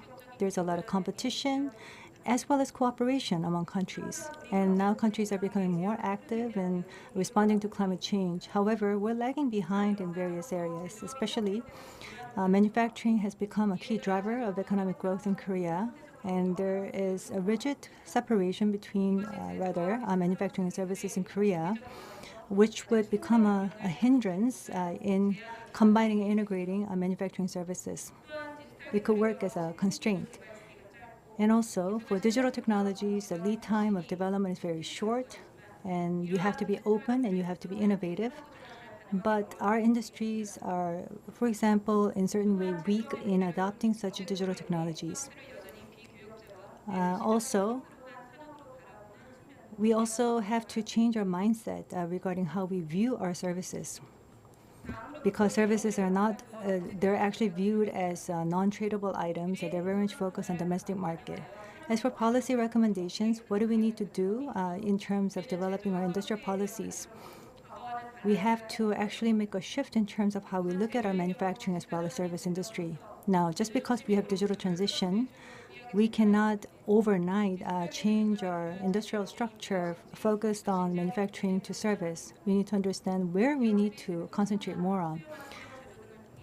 For example, demand-driven production could be driven by companies, and there should be policy initiatives and support provided for companies so that they can make that transition. As for the service that we need to see is going to be very much different from the service that we know historically. Service was seen as a labor-intensive and non-tradable item, but this is going to be different, tradable item, and there will be technology-driven factor. Now, during this transition, we need to have strategic competition as well as cooperation with countries. And that will have to be incorporated into our government policies. In terms of industrial policies, of course, it will have to vary depending on the weight of industries. For example, for the chips and batteries, we need to continue to maintain our technology super gap through government support. But for automotive and petrochemical, where competition is very intense, we need to focus on new downstream industries and also make inefficient efficient. And also, we're very much focused on intermediate goods here, so we have to, at the same time, develop high-end, high-value-added downstreams at the same time. And also, for the challenger areas, which is service, we have to focus on intermediate services that is related to manufacturing, as well as final goods services such as for medical care or healthcare and education. So what are the key words for each sector here? First, starting with the semiconductor supply chain. So the key word is technology prowess. We will be focusing very much on demand, and there will be much need increasing for the state-of-the-art chip technologies. And of course, companies are becoming more demand-driven in their production. And also ACBM and state-of-the-art foundry, state-of-the-art technologies will become more important. And a lot of AI semiconductors companies are now seeing that there is much demand increasing. And we also have to be part of the technology coalition or alliance focused on semiconductor manufacturing. It is very important that we maintain our super gap with competition. And again, we have to be very actively taking part in, for example, the NSTC, which is about a technology alliance or coalition with other allies in semiconductor manufacturing. And second is related to battery supply chain. Of course, SMEs are very much weak in terms of information asymmetry and also price competitiveness or price competition. And with a focus on ESG, they could also be simultaneously exposed to China-related risks. So such risks have to be maintained, and the government has to provide a lot of support so that the SMEs could secure their key raw materials. For example, we have to increase our presence in minerals and supply chain related partnership initiatives, especially the MSP initiative should be directly linked to our industrial policies. And ministerial level cooperation will be needed. Especially there are a lot of industries that are affected by climate change policies. So ESG initiatives would have to be taken by Korean government, and that would have to be linked back to industrial policies. Also, I want to suggest developing an integrated information system for critical minerals.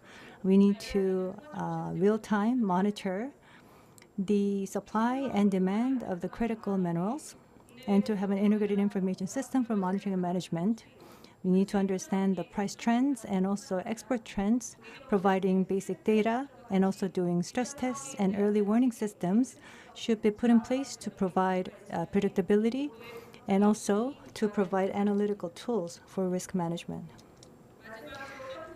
Lastly is service supply chain. The key word here is regulation. It is very important how we can combine ICT technologies and manufacturing technologies in the future of manufacturing. Now, the service growth is rather lagging behind the manufacturing growth, but we can leverage the growth of the manufacturing industry so that we can make the right transition to a service-led economy.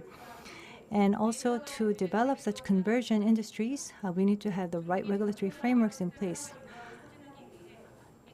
China, starting from 2015, has an Internet Plus strategy to provide that momentum.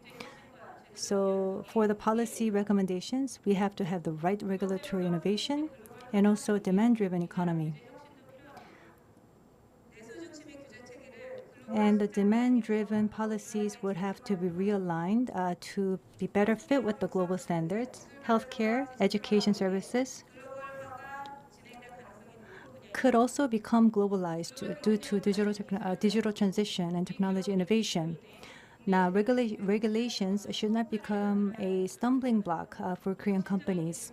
So innovative products and services should be freely introduced in Korea based on the right regulatory framework and policy support from the government. With that, I would like to conclude my presentation. First of all, we have adopted an export-driven economic growth, especially after 2000.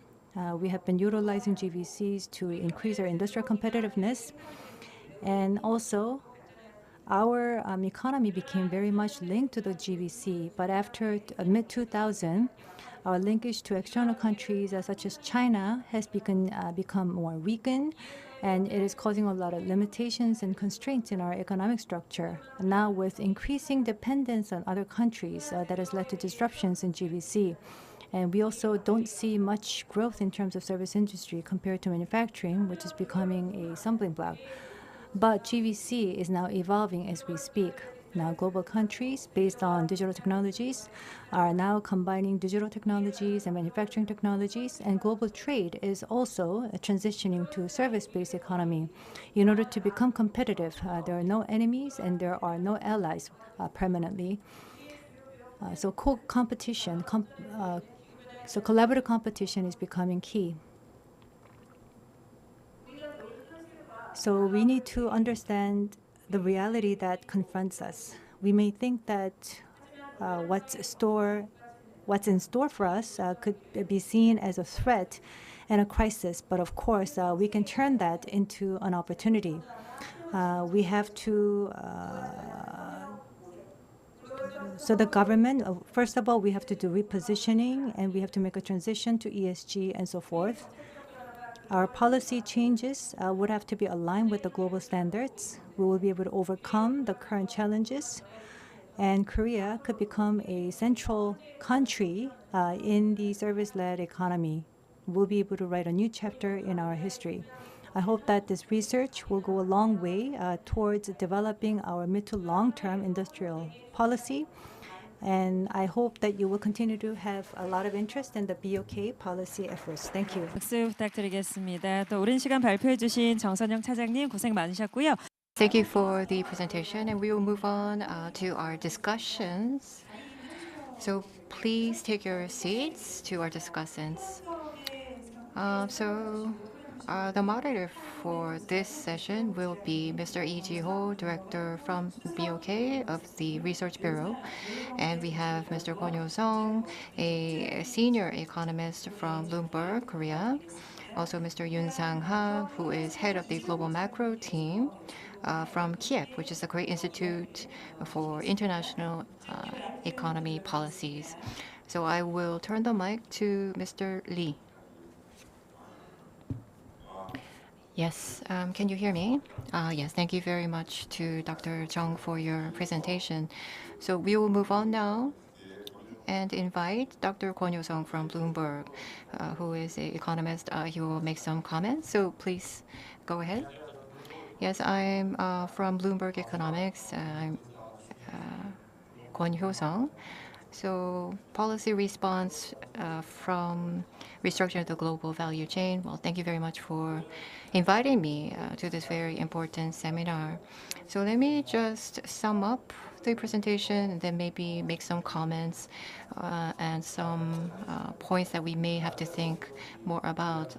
So you are already wrapped up, but let me also try. I think there are three themes to the report: changes to the GVC, and then the structure of the Korean economy, how it will be impacted, and then the policy response. In terms of changes to the GVC, I think there's four keywords. The importance of service exports have become bigger. It's about digital transition, how it is being played out, and then geopolitical risk is intensifying, especially between the U.S. and China. And in the GVC, there is increasing need to respond to climate change. Now, the characteristics of our Korean economic structure: high dependence on exports, especially centered around manufacturing, and a low rate of growth for service exports. And regarding digitalization, memory, semiconductor chips, or IT manufacturing are areas where we are highly competitive. And then regarding geopolitical risk, Korea has good or big exposure to both the US and China. And we have a lot of commodity import exposure from both countries as well. The changing stature of China in the GVC actually has been a big driver of changes to Korea's export structure as well. So the increase in the export-linked production, for example, is also slowing down. This can also be explained by the structural change coming from China. And then regarding climate change, there's high risk exposure. And so we looked at the changes to the GVC and the characteristics of our economic structure. And so these are the policy recommendations regarding service exports. High value-added service exports should be expanded. Manufacturing technology and ICT technology should be converged. And also regulatory reform to promote more service exports was recommended. Second, regarding the digital transition, personalized manufacturing capabilities and advancement of technology has to be supported. And so US-led technology alliances or alliances should be leveraged, and we should take greater part. Regarding geopolitical risk, strategic cooperation with other countries, also securing a safe import safety net was also recommended as well. And regarding climate change, ESG, supply chain transition was recommended. Low carbon technology and energy efficiency was also highlighted in the report as main priorities. So this was a very important theme that was looked at from various point of views. in terms of in-depth analysis and also with policy recommendations as well. So it was quite interesting when I read through it, and I think I learned a lot. Depending on the elections result, there can be expanded risk across the global value chain, depending on what happens in the U.S. So I think this is a very timely time for the report. Now, structural change in terms of the indirect and direct intermediate import-exports. So if you could decompose the drivers of that change into the demand side and structural side factors, I think that would be helpful. In terms of service exports, globally, well, you said that compared to global trends, our growth rates were lower. And so I think, in my view, this also may be impacted by China, or may be due to China. Our exports started to slow down, service exports. It was after 2015 when we had the MERS breakout, which led to reduction in inbound tourists. And then in 2016, there was retaliation from the THAAD deployment issue. And so Korean contents were blocked off and censored. Group tours from China actually were discontinued as well. A lot of hate. There was a hate campaign as well. And so this also may be another factor that held back service exports as it undermined the competitiveness. Excuse me, it's not necessarily due to undermining of service competitiveness itself. And service exports, I think we saw in that instance how it was exposed to that kind of geopolitical risk. And the fact that there is major influence by China on the Korean supply chain was also highlighted. Now, industrial structural change and policy change by China is a major factor for Korea. And the US-China trade war may be one of the factors that drive Chinese policies as well. From Bloomberg Economics, until recently, it was a big shock, but tariffs, well, there was not as broad a repercussion as originally expected. So this looks at goods tariffed under Section 301. Gray is actual, orange is counterfactual, expected import if the sanctions did not exist. So for Section 301, as you can see on the left, there was a big impact. But for other goods that were not tariffed under 301, there was not that kind of commensurate shock. So the US-China trade war, some suggest, well, there were some concerns of deglobalization, but this suggests that some of those fears may have been overstated. And then interestingly, regarding Section 301, Super 301, Chinese imports into or exports to the U.S. Decreased, and countries like Korea, of course, benefited by being able to export more to the U.S. instead of China. And in terms of translating the data, I think we have to be a bit more cautious that for electronic goods, greenfield direct investments after 2021, greenfield FDI actually has shown very explosive growth. What this signifies is that building a factory in other countries started to really climb exponentially after 2021. This may in part be due to the fact that the impact from the US-China conflict has not yet kicked in, which suggests that it may actually become more full-fledged later on. And with time, of course, there are expectations that the conflict between the two superpowers may become less. But these are some counter-arguments. China's manufacturing target to become a super manufacturing power may be one factor. Manufacturing occupies an even bigger share of the Chinese economy than in Korea. And with more advancement of the economy, manufacturing as a percentage of total economy may decrease in China as well. but then counts for about 1/3 of the global economy. It is quite significant in size, which is another reason to believe that the conflict may not be mitigated. And China's manufactured goods surplus is the biggest in more than 50 years. So, and also competition in strategic sectors, and due to national security concerns, the U.S. may be likely to continue its conflict with China. Now, depending on who wins the presidential elections, how will the different presidents try to contain China?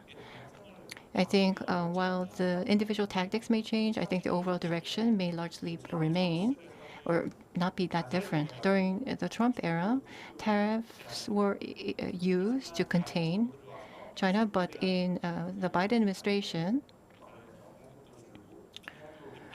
there was less criticism, actually. But overall, the Biden administration did carry on the policies of the Trump administration, while sanctions directed toward China did increase. So so this holds implications, but U.S. Regarding whether U.S. pressure on China is likely to ease or not. So the U.S., of course, is still very influential, especially in the chip foundry services, whereas the chip or the right-hand side sectors are areas where elements processing are where. In lithium batteries, China is exerting more control. So these are certain sectors that may require more focused support by the government. So Dr. Kwon summarized the key findings of Dr. Jung's report. Thank you very much. Second, we will look at the dissection of demand and supply trend. And then reasons for slow service exports. You pointed out the THAAD deployment issue, so that was quite interesting. And then third, you also presented some findings from your analysis at Bloomberg. And you also mentioned how the U.S.-China conflict, well, regardless of who wins the U.S. elections, pressure against China is not likely to change in a major way. And so we will ask Dr. Jung to address those questions later on, and we'll move on. Second panelist is Dr. Yoon Sang-ha. So we look forward to your discussion. Hello, I am from Kiev.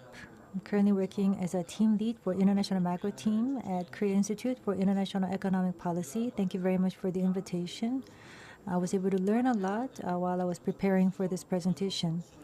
As was mentioned by Chief Economist Kwon Hyo-sung, he already gave us a nice summary of the presentation. So rather than repeating what he did, I will just focus on the presentation first and some of the areas that have not been fully addressed. So there are a few points that I want to share with you. So you may not believe what I have to say, so I do have some literatures to support my argument. So China's role in GVC is actually decreasing. So what's the implications of that in one way or another? And also the presentation really didn't deal significantly about other countries. So I will talk a bit about Vietnam and India. And number 3 and number 4, I will change the order. So I will first look at companies' strategies for easing geopolitical tension or the changes that we see in global supply chain. Of course, I don't do any business or corporate research, but we will just take a look at the type of strategies that companies are taking, which is, of course, common sense. But there are a few research findings that I want to share with you. And risk management. I don't think the presentation really deep dive on that. Nearshoring and friendshoring, what are the potential risks that we could confront, or what are the risks that are facing us at this moment? The last one, as was mentioned by Governor Rhee, he asked a question to Professor Bowman, and he responded to that as well. And of course, I don't want to be talking about this in front of people from the BOK regarding the monetary policy, but there are a few suggestions or a few insights that I want to share with you in that regard. So here, there is a decrease in or the reduction of the role of China in GVC, and what are the impact and implications on other factors. A few literatures that I could share with you, something that you would probably already know, but many countries, of course, they're trying to reshape their GVCs, not only that is happening in Korea, but other countries as well. We're pulling out, for example, mini factories from China and moving that to Vietnam, and we can see that backed up by data. And also for the North American region, they're actually onshoring, reshoring. And also the FDI into the US has been significantly increasing, and it is also moving into Mexico as well. So especially high-tech industries. And we see the manufacturing GVCs have been realigning, have been reshaping, and we believe that the trend is likely to stay. That is the trend that we see together with China's shrinking role in GVC. So, of course, this is not something that we saw a few years ago, and there have been a lot of dislocations, for example, due to war in Ukraine, and also with the COVID impact. There have been a lot of shock blown to the economy, where a lot of costs as well as risks, lead time increasing, procurement costs going up, and some materials, of course, were not secured at all, especially the chip missing in the car. So the car was not shipped out, and they would just have to be sitting in the warehouse. Even if we bar such shock happening in the future, but GVC is nonetheless going through a lot of changes, and maybe they're going through dislocations or unbundling, or they're going through correction, and I think we will continue to see these problems. But one lesson learned for us is that, of course, China is, of course, having a negative impact from this change. Since the 1990s and 2000 and mid-2010, our growth was very much linked to the Chinese growth. So we grew together in parallel. So as China was growing very fast, we benefited a lot. And of course, we were very much prepared. So we were able to leverage that situation to our advantage.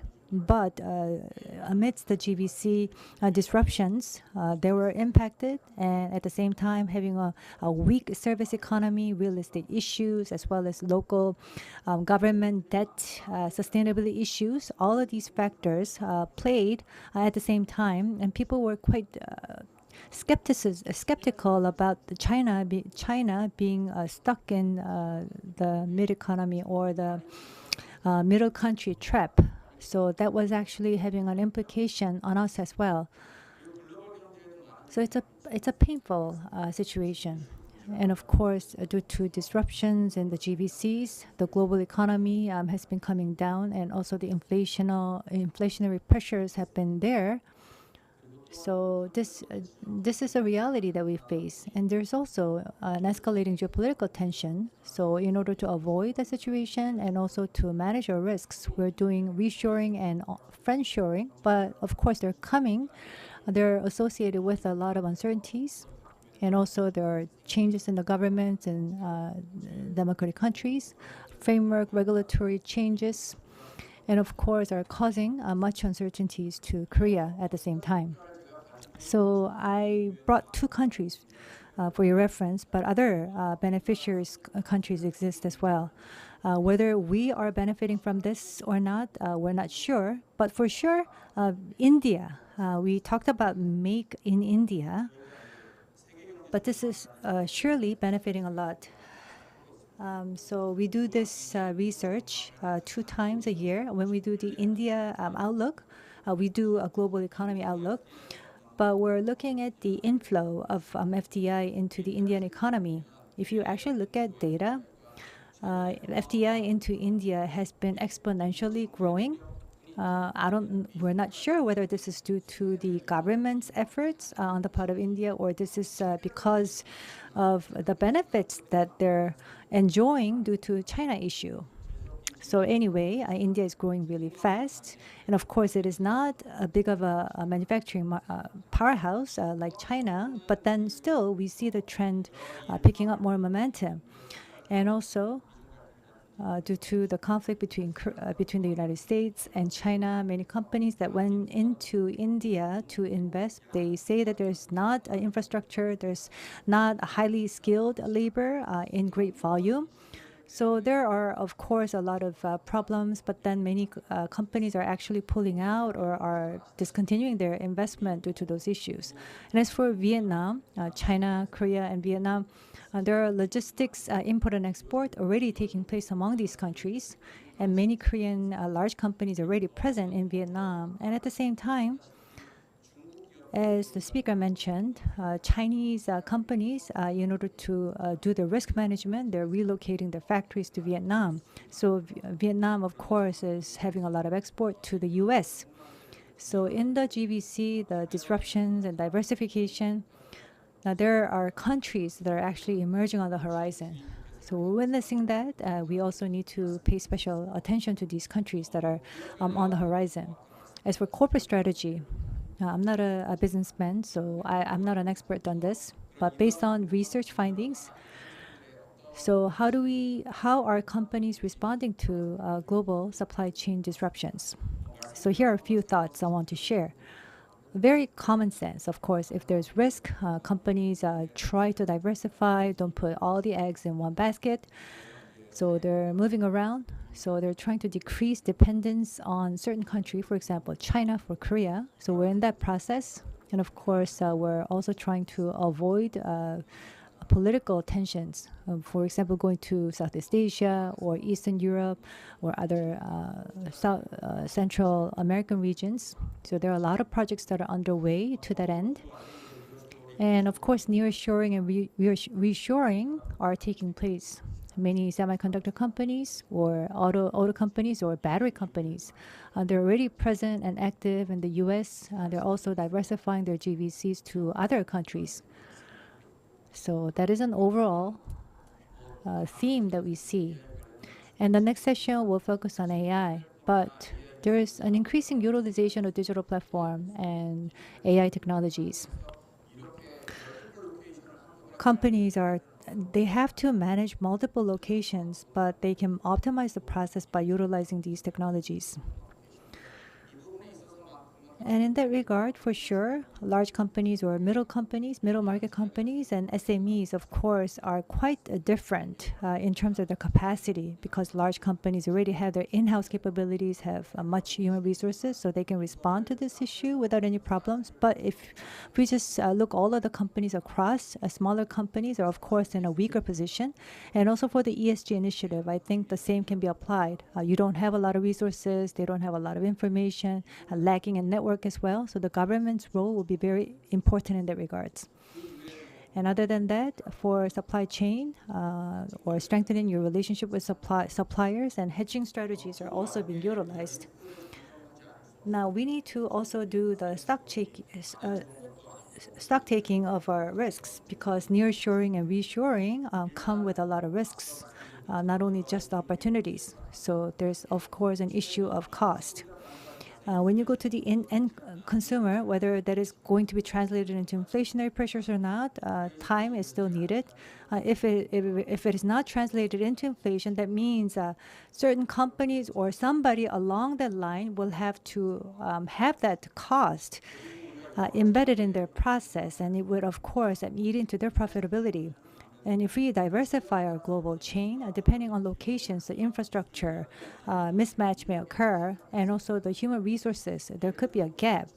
Let's say that we have state-of-the-art technologies in the U.S., and then we make a direct investment, and even if we relocate, will we be able to handle the high wage?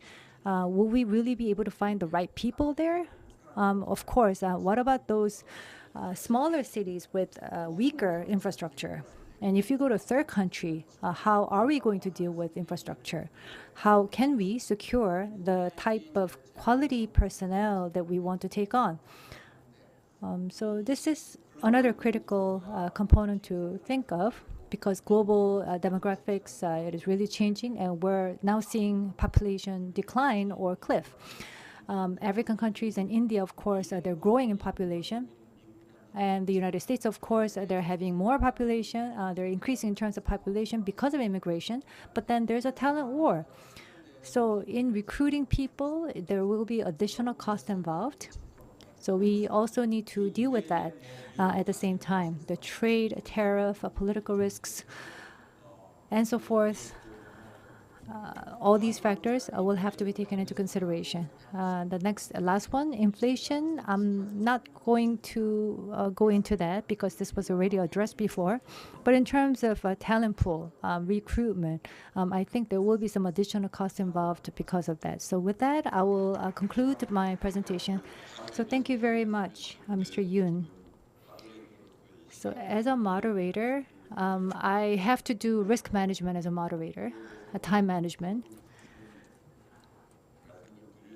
I wanted to bring this up because Dr. Chung will be asked to respond to the comments made by our two panelists, maybe 30 seconds each per speaker. Thank you to the two gentlemen for very good comments. Rather than trying to directly answer them, I just want to talk about future GVC-related studies. Some items that you highlighted were areas that we should investigate further. One thing, though, Dr. Kwon mentioned service exports. Is it because of the cyclical component that growth was poor? Well, actually, I've been doing productivity analysis for many years. IT industry, well, if you look at the structure, it is very skewed toward manufacturing, whereas in the US, IT service relative to manufacturing is actually increasing as a share. But in Korea, when I studied it, service portion was only 25%, manufacturing 75%. So there's greater manufacturing skew and exposure for Korea. So in that sense, in terms of policies or otherwise, these are things that we have to make up for. And then regarding further details, maybe I can address them personally during the break. So we will move on to session 2 without a break. So thank you very much. 네, 수고 많으셨습니다. Thank you very much.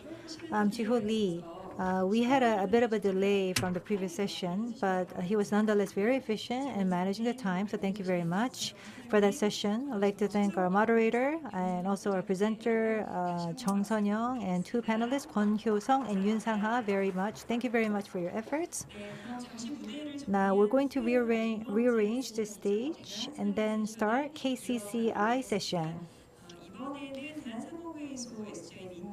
KCCI SGI researcher Min Kyung-hee will deliver the presentation.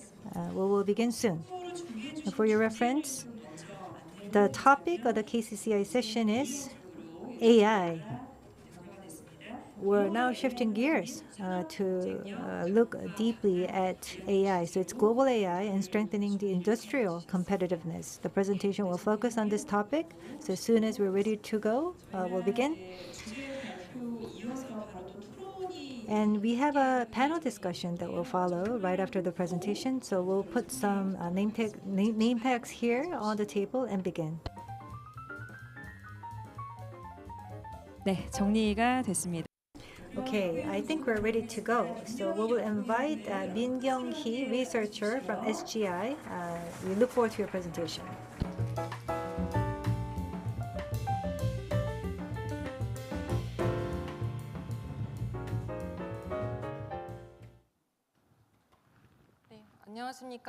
Yes, good afternoon. I am Min Kyung-hee from SGI of KCCI. I will talk about the Korean context, current context where there's more intense competition in AI. So what kind of efforts are required on the part of Korea to enhance our industrial competitiveness? So we are also going to get some comments and input from the discussants as well. So for my presentation, I will sort of set the stage and highlight recent developments mostly. This is some backdrop. The global economy is seeing a decrease in productivity and low and demographic change, and the working age population is decreasing as well. After the third industrial revolution driven by ICT, most OECD countries saw a decline in productivity. Now, semiconductor productivity or performance has increased, And of course, price decreases resulted. However, the fact that the engine for growth is slowing down is something that is universally felt by all economies around the world. Against this backdrop, AI actually is now emerging, and there are expectations that it will be a key driver in terms of future growth and advancement. With over time, AI technology maturity is plotted on the right. The x-axis, market expectations are on the y-axis. Gen AI actually has passed the peak and has now entered the disillusionment phase when you compare to last year. Gen AI is expected to mature and converge with other technologies to create greater added value. And last year, responsible AI or sovereign AI was not plotted, but this year it is drawing a lot of market attention as it was introduced in the hype cycle for the first time this year. And then in terms of the direction for our analysis, well, over time, we wanted to have a more systematic assessment of how AI-related discussions were playing out. So we looked at news media data, which is a good measure. So in 2015 January up to June this year was the time scope. So we looked at most media coverage or main media coverage or reports regarding AI to come up with the AI news index, and looked at what kind of information was mostly associated with AI. And also we analyzed what the most associated topics were. And we referenced various research as well to derive implications in terms of how we can reflect those findings to enhance the competitiveness of Korean industry. So this is more on the text analysis that we did. So we looked at AI-related news starting in 2016 in terms of the body of media coverage reports has increased significantly. And our AI index, comparing 2016 when we had the DeepMind challenge, well, actually, that was when the index started to climb, especially amid the post-COVID digital transition as well. And we're seeing that news data actually tracked the AI index as well. So there was great consistency in the pattern. Yeah, AI news, what kind of fields were associated? What are the respective fields?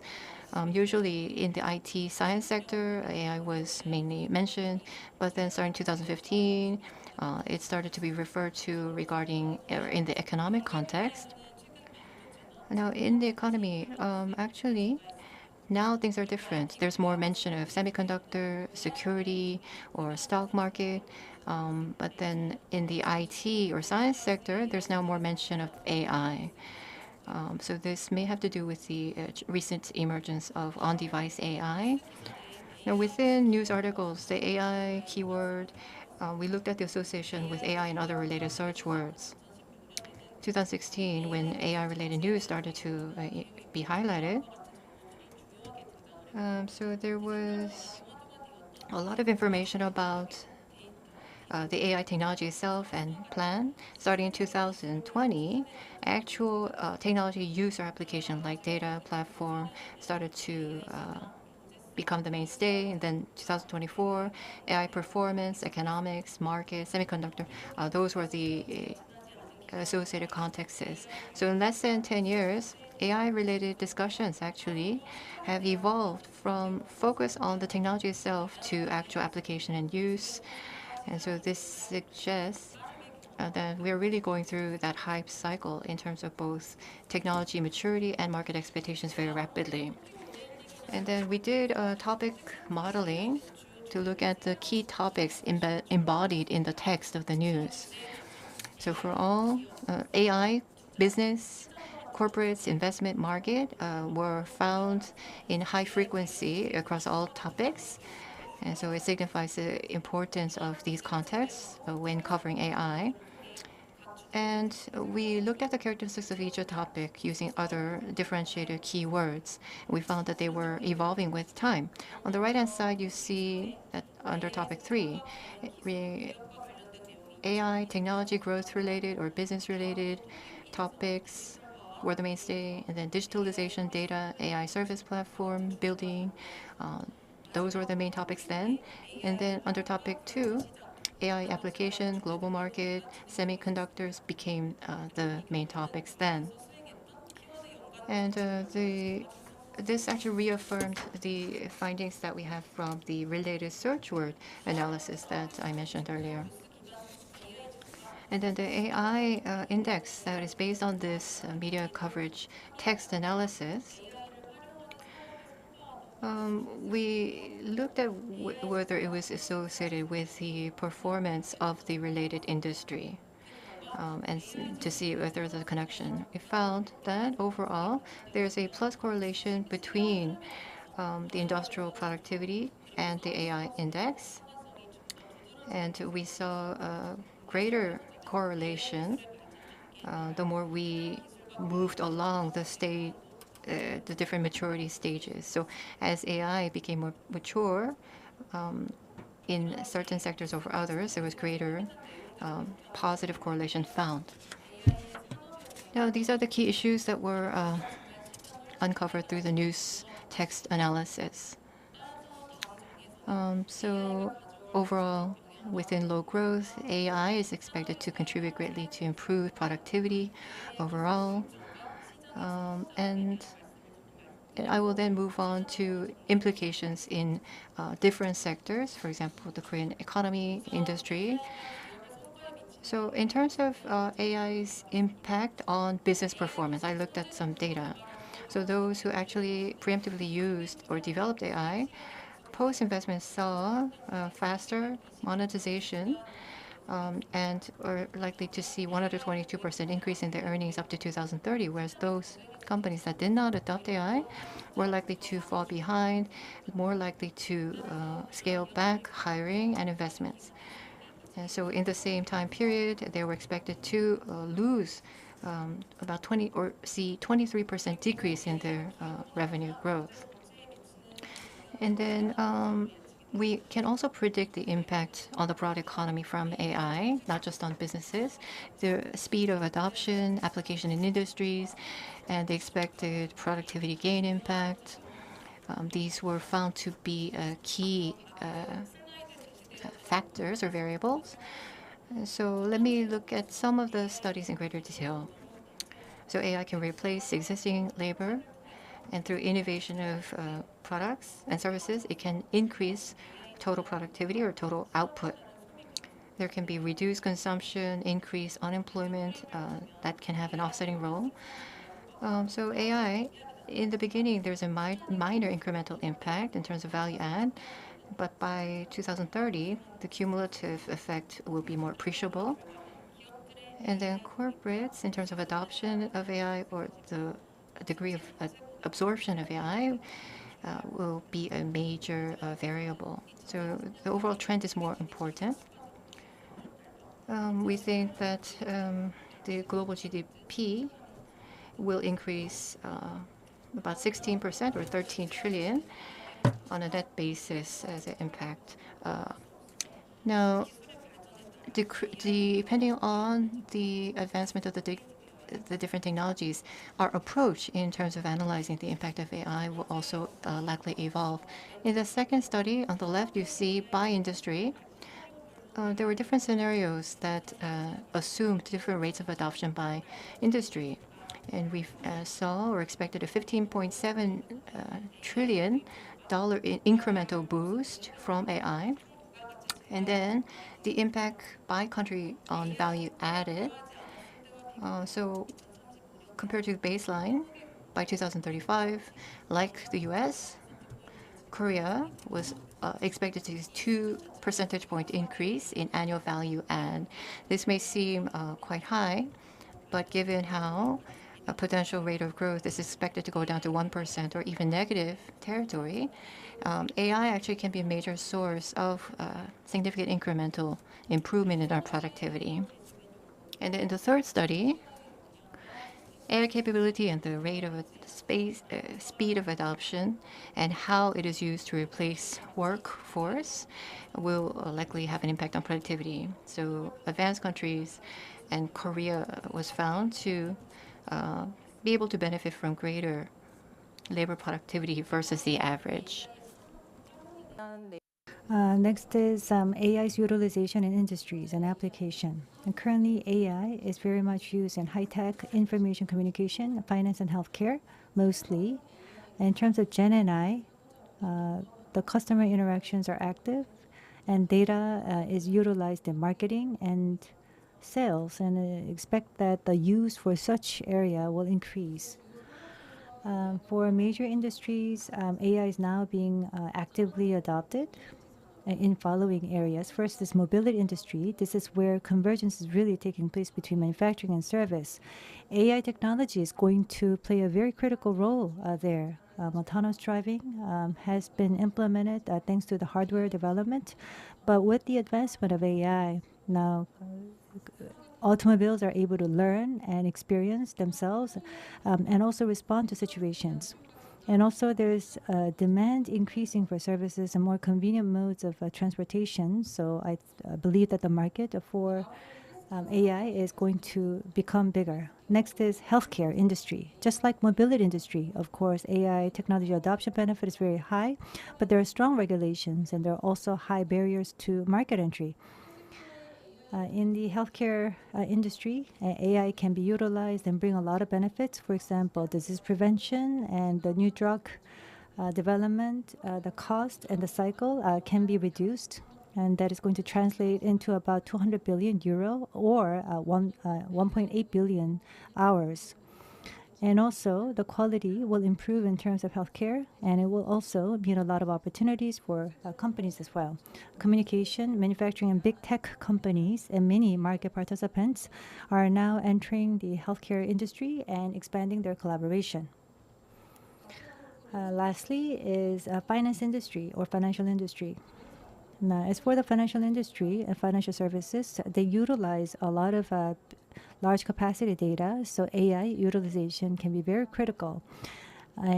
Various macroeconomic indicators as well as financial data, they are, for example, utilized for fraud detection and analysis through deep learning algorithm. The market is going to increase to $187 billion by 2030. Now, the last issue is technology innovation and market. From the past, technology actually create a lot of demand for the market. The same for AI as well. AI market is going to bring about new business models for companies, and also consumers will have a greater need for AI-based services and products. So we believe the AI market is going to really enjoy a big boost. And we can also think of a situation where market is actually leading the AI development. Of course, there are increasing expectations and demands, diversifying demands from consumers, and also, as long as we're able to manage AI-related ethical issues, it could lead to stronger competitiveness as well as technology innovation for companies. Now, the right slide shows that there are risks that companies see in terms of AI due to inaccuracy as well as IP-related issues. In terms of transparency and stability and security, as I mentioned before, responsible AI principles are gaining more ground. And also going forward, AI innovation and market demand are going to have a push and pull effect on each other to drive development in the market, which means that there will be various models in place for AI that will exist at the same time that could also push up application and utilization of the relevant technologies. So, and of course, there's a cost issue to consider. The right slide shows the estimated training cost to select AI models. So there's significant cost involved. So it could also limit the access by academia and research institutes.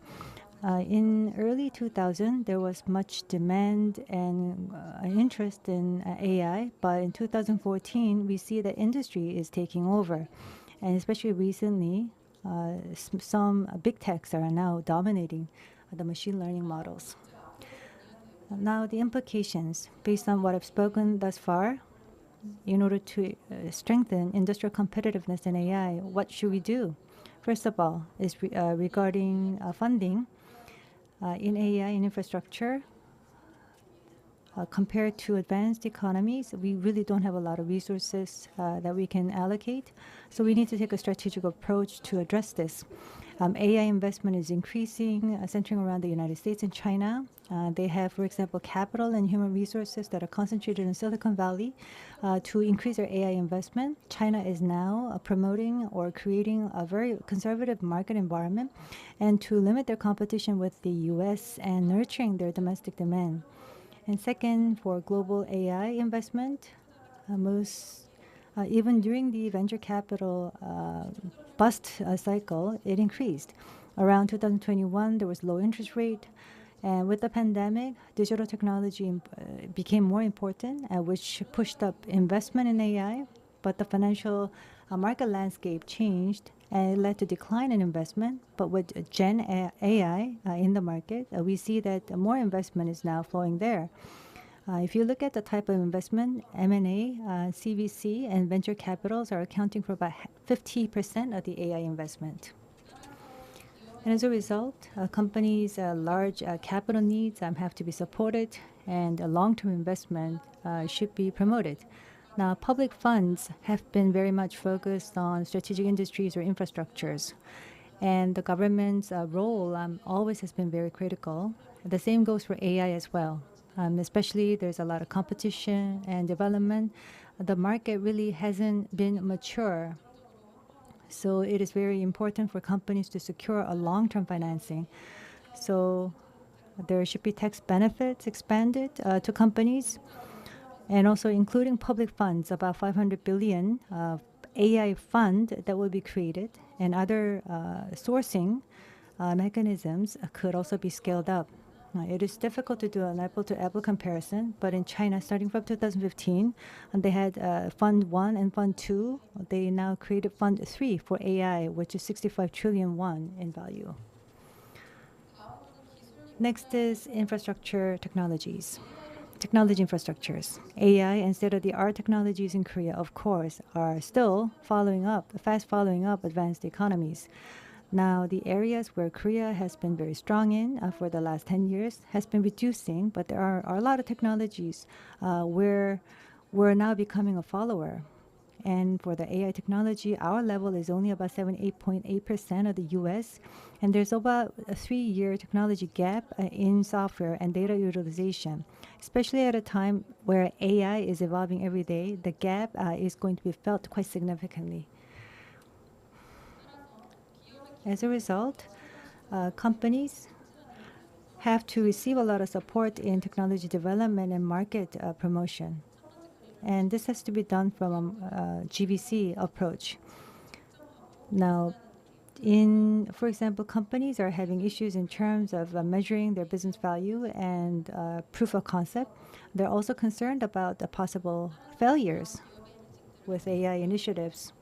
So putting this together, AI semiconductors and technology development support could be provided, and stability and security related standards can be developed, and also expand the use of AI in our daily lives. Next is infrastructure and facilities.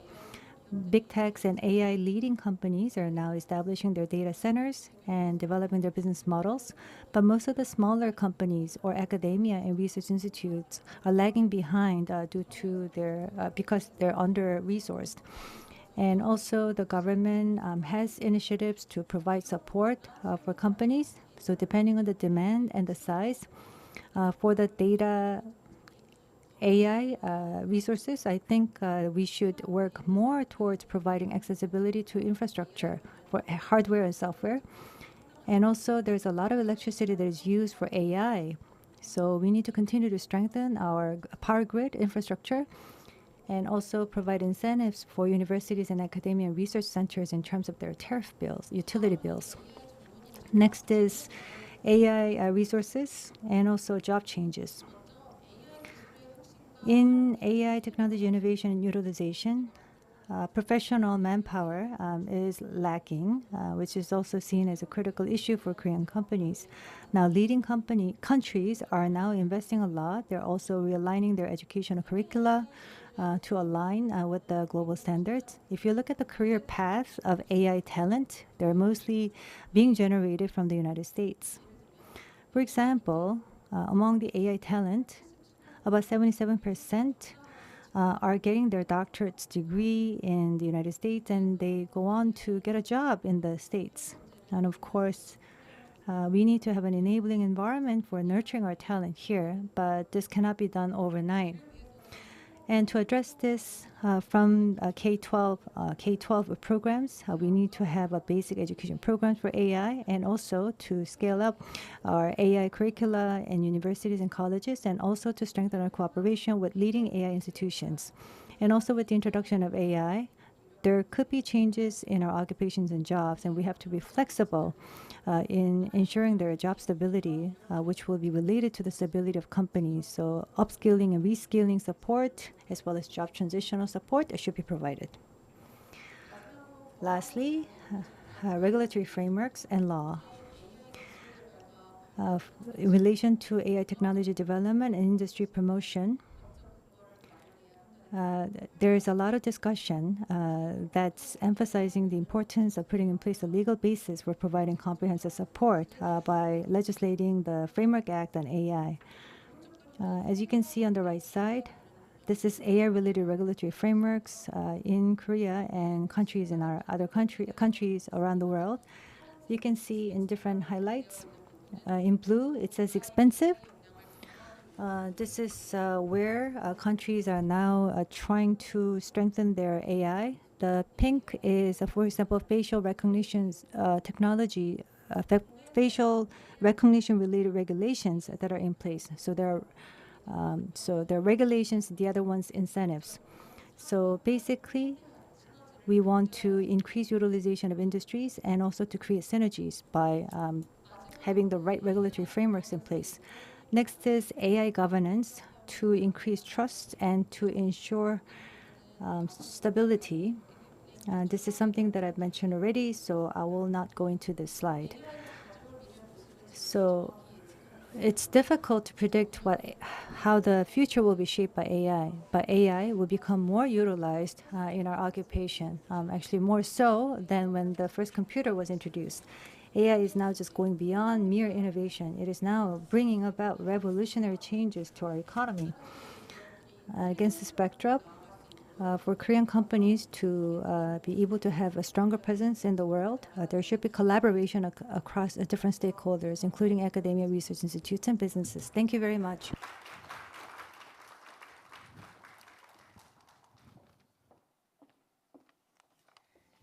네, 내려가시면 안 됩니다.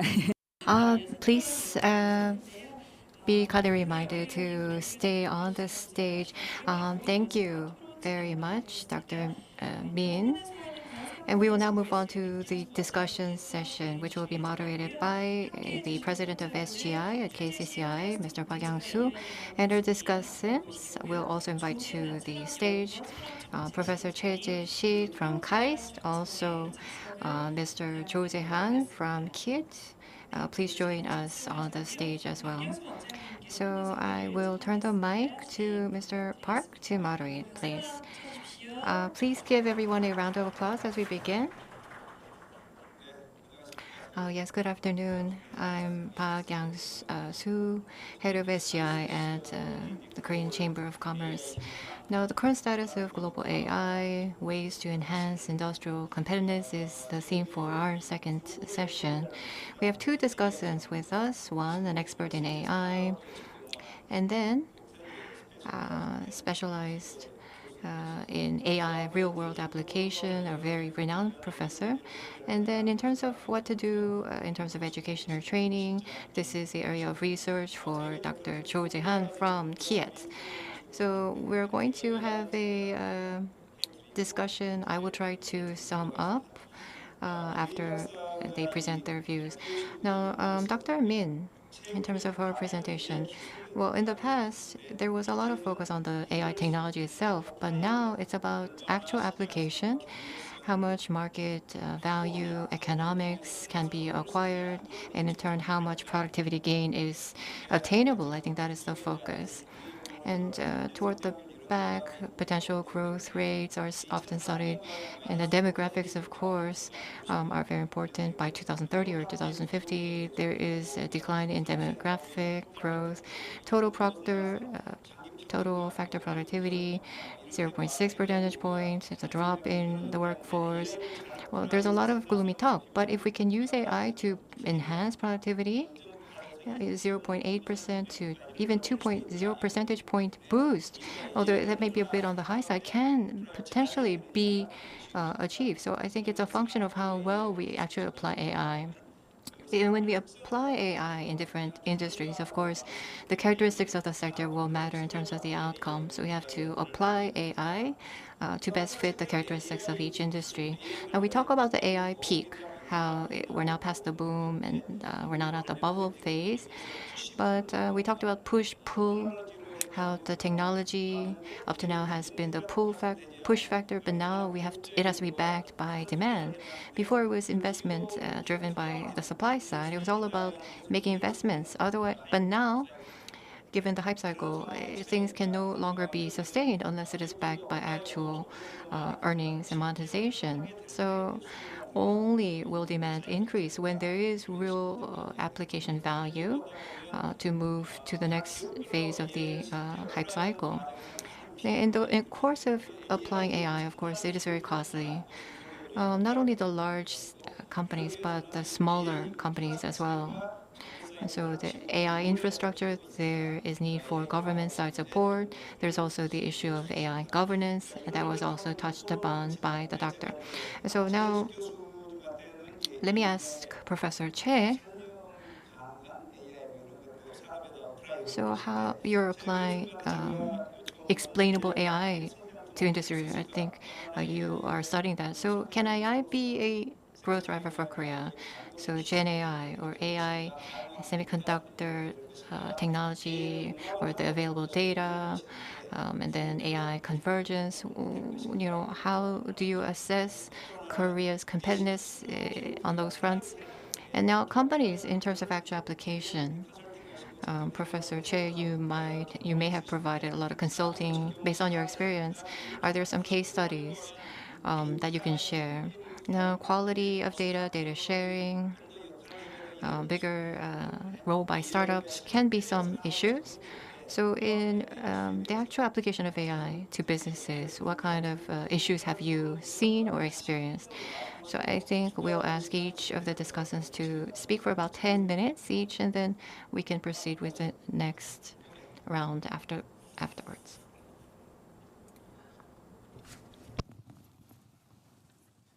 네, 민경희 박 So thank you, Dr. Min, for your presentation. And Dr. Park actually has recapped it quite well, but I just wanted to mention some things that I found really interesting, and maybe I can comment as well.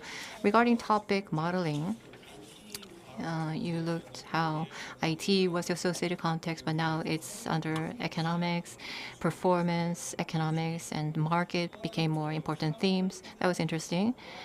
And then the AI index, and then the productivity or output of the different industries. You talked about there are some sectors where there's a linear correlation between the two, but then other sectors where there was not. So I think that was also quite notable. Service and software, there is correlation, whereas construction, advertising, once there was correlation, but it seems diminished, more diminished now. So impact on the economy, industry, market interaction. So you covered a lot of those grounds as well.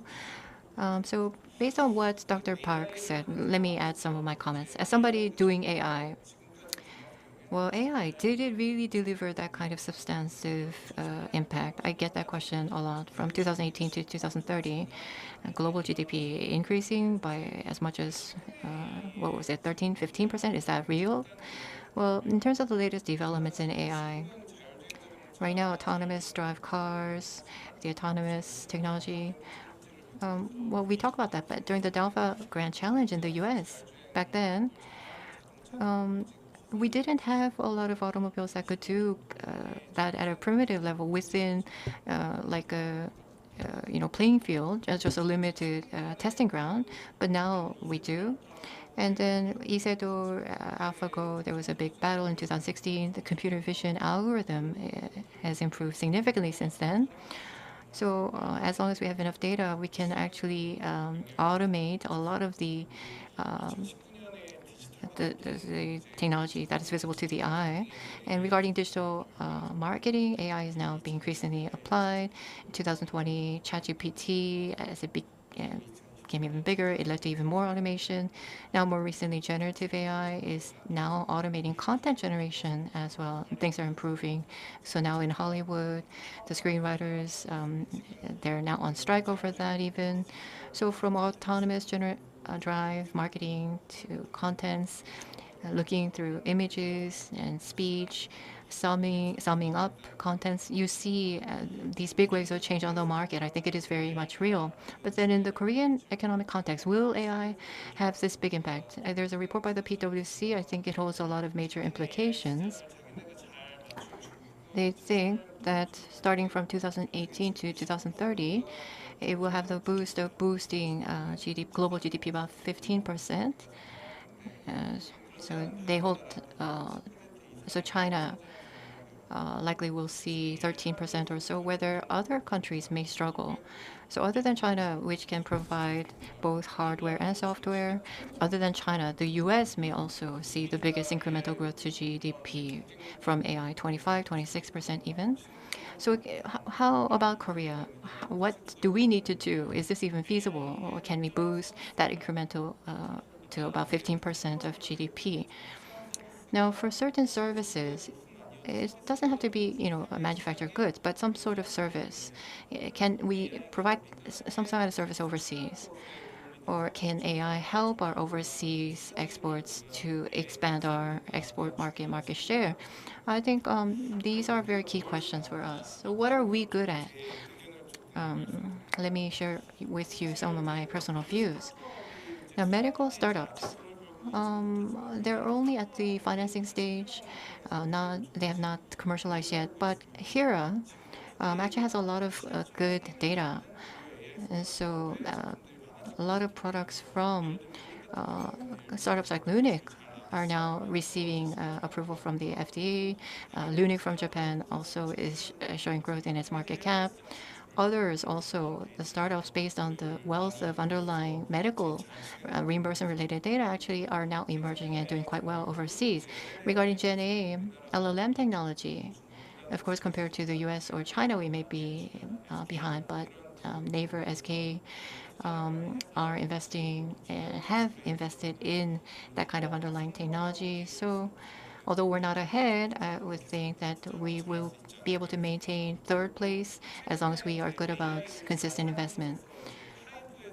Now, Haifu, well, it acquired a company called Supertone coming out of SNU, and this actually became a big issue. Now, Korean wave data or content data, we have vast supplies here in Korea, and then overseas there are lots of end users who want to consume that data. So AI automated playing, streaming of the music files, for example, that is very feasible. I think it could work. And a lot of Koreans often leave Korea to study, but then people don't come back. But Morocco has a lot of Korean early stage investment, and a lot of Korean employees as well, is now planning to list on the NASDAQ. Morocco has a major regional office here in Korea as well. Now, it would be best if we could bring those talent into Korea, but if they have a presence globally, they can help expedite or assist other local startups going abroad. And AI semiconductor chips, we're not at the comparable level to the majors abroad, but there are lots of things that are being tried out in terms of quantitative growth. There are lots of new things that are being trialed. I think that is quite positive. And then personally, this is one of my specialized areas, so I'm a little bit embarrassed to highlight it too much. But Korea is really good in terms of manufacturing data. If you look at Southeast Asia, well, Korea, we can't say that we're better in terms of manufacturing versus China or Japan, but at least we have been good about collecting high quality data. And in terms of using that data to train models, I think we are very globally competitive. And I have that kind of project. So again, it's based on high quality data. Of course, it can include some confidential or secret data, but how we best manage that, I think, will be key. In terms of the future outlook, projections, I'll just highlight 4 things. One of the things, operational optimization, and then domain-specific security, and sovereign AI, and global investment. I think these are the 4 key highlights. Now, operational optimization for AI. If you compare before and now, when AI was not and is now being used in production, so now AI is actually helping improve operations. The country or business that is good about optimizing that piece will win. So autonomous drive, for example, or even finance. You have some extra money on hand. Why don't you invest here? That kind of advice, or nagging even, will be very helpful. For autonomous drive, the automobile actually may have drove itself, but it didn't provide instructions. But they can make suggestions where to go, what lane to change, and touch can actually be worn. It constantly screens and monitors your health, keep you updated, remind you about when your medical exam is up, for example. We'll see more of that, I think. Now, one foundation model cannot be expected to resolve all problems across all domains.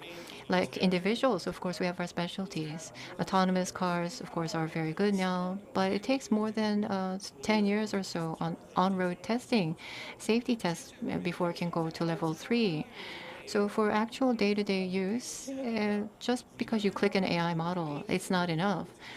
Medicine, manufacturing, finance, well, it has to be fitted so that people in those fields can actually make use of it and use it safely and securely without mistakes. Now, how to guarantee stability or security? Well, responsible AI is very key. So after training, it's a black box. So it's not perfect, but during the course of operations, if an issue comes up, why it happened, what has to be fixed, whether it's within our control or not, whether we can guarantee security or not, is important. So it has to be good to use, but then GDPR or the AI Act or Personal Information Privacy Act, well, legally, there are obligations with regard to responsibility. So I think that will be key. And sovereign AI is very important.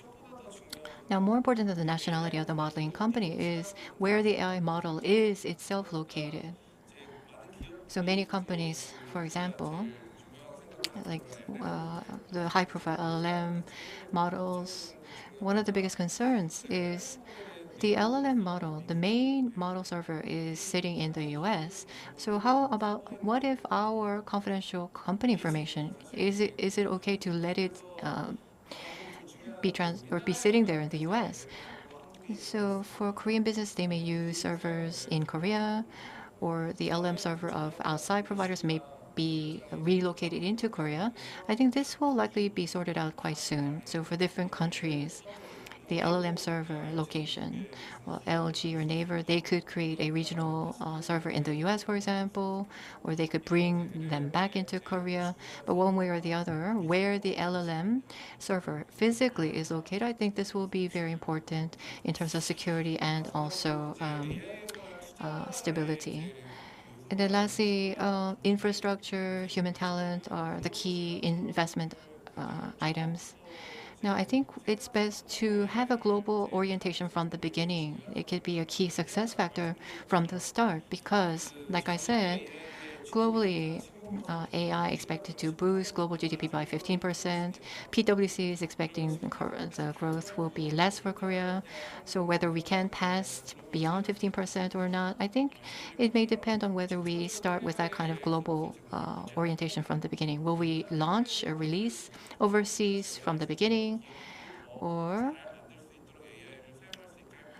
so will we provide AI technology ourselves or assist other businesses to do that? So GPU investment or infrastructure like data center investments and human resource investments, What is the purpose?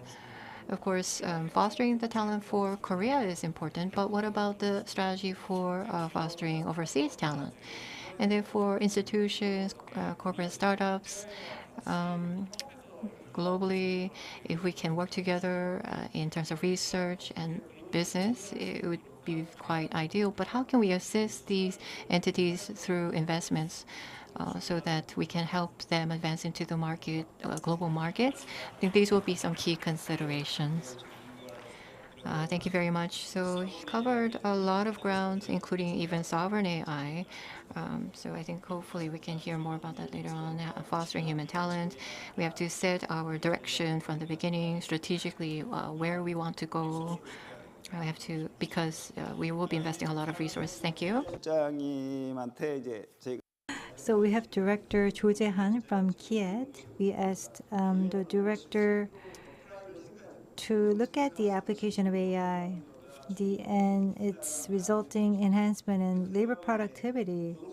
Of course, that would be very important, but how much of a labor productivity will have to be enhanced, but labor will have to move. And of course, then it brings about issues of education. For example, the older generations would have to be reskilled and we would have to be adapted to the new AI-driven world. And for example, we can use AI and labor to, for example, provide services for the elderly population. And of course, there's an education issue. Now, we believe that it is going to peak, but then it may come down. Or are we going to continue to grow and expand? So that's a demand issue. But in order to expand demand, it has to be generalized. There has to be education so it can become more popular and pervasive. And at the same time, we also need to develop human resources and talent. So with that, I'm going to invite Dr. Jo from Keynote. 네, 안녕하세요. 저는 Hello, I am from Keynote. I'm responsible for the Industrial Policy Division. So Dr. Min, thank you for the presentation. That was very comprehensive.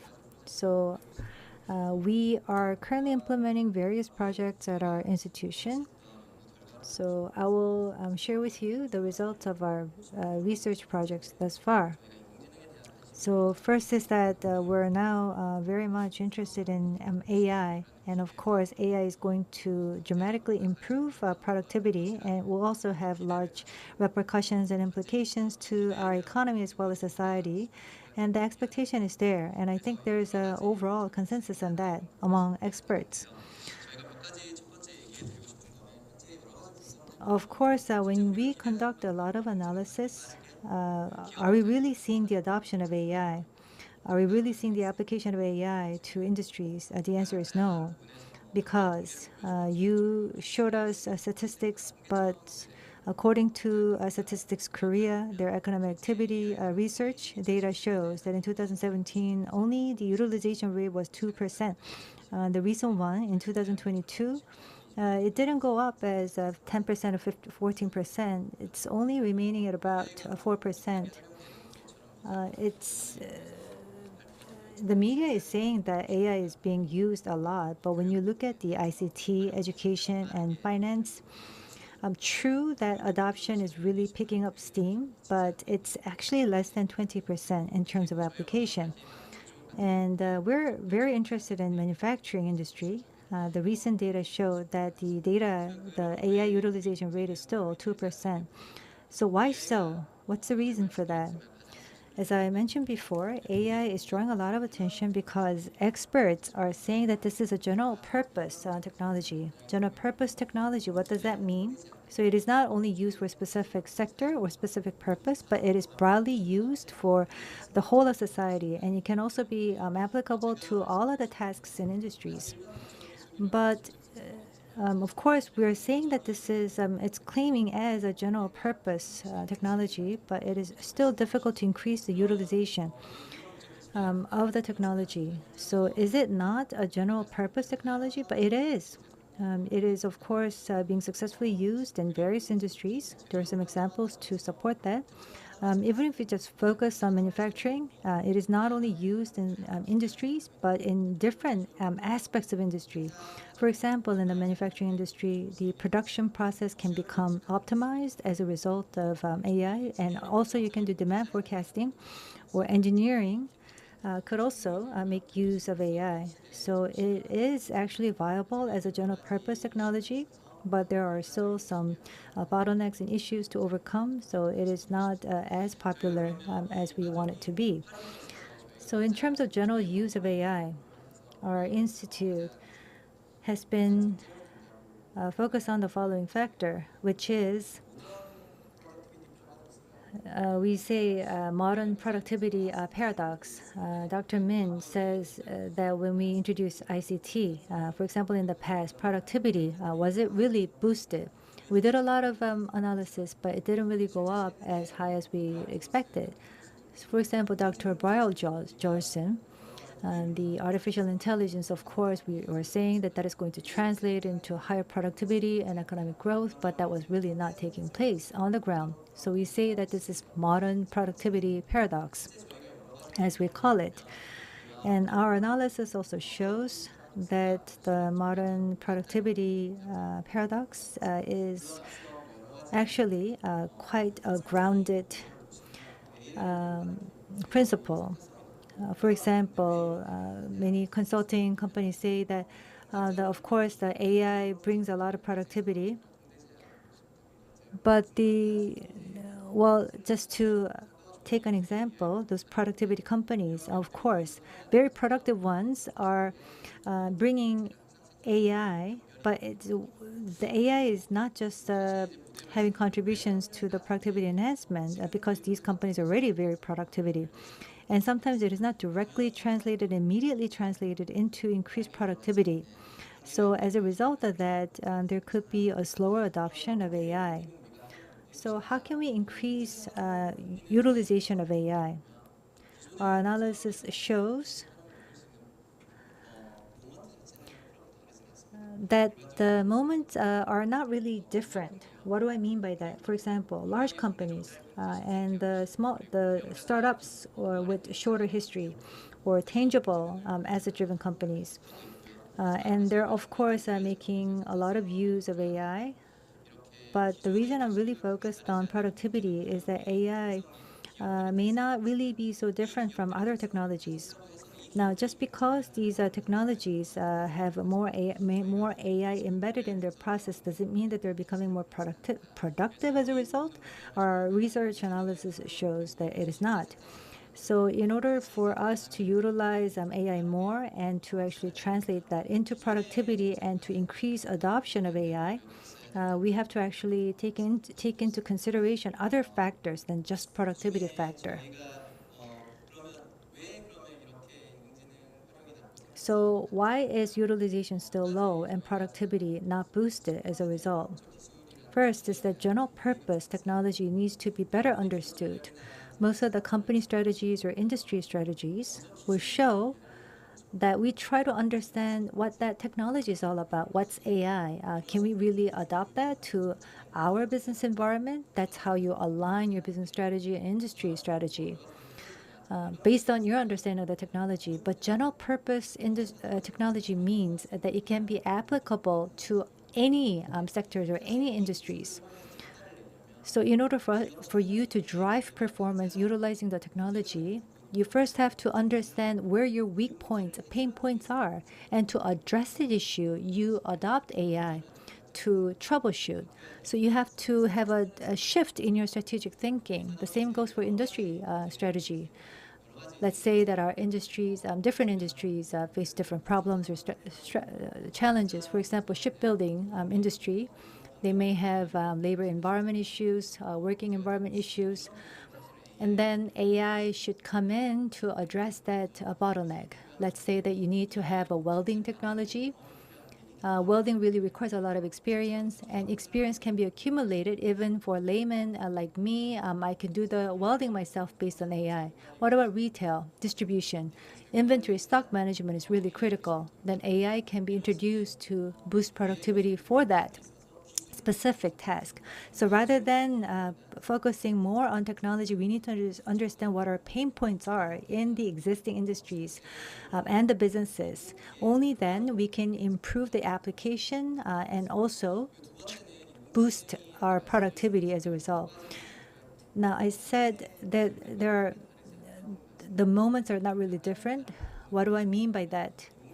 Because AI technology is not a standalone technology. We say big data, clouding, or IoT. These technologies are complementary with one another.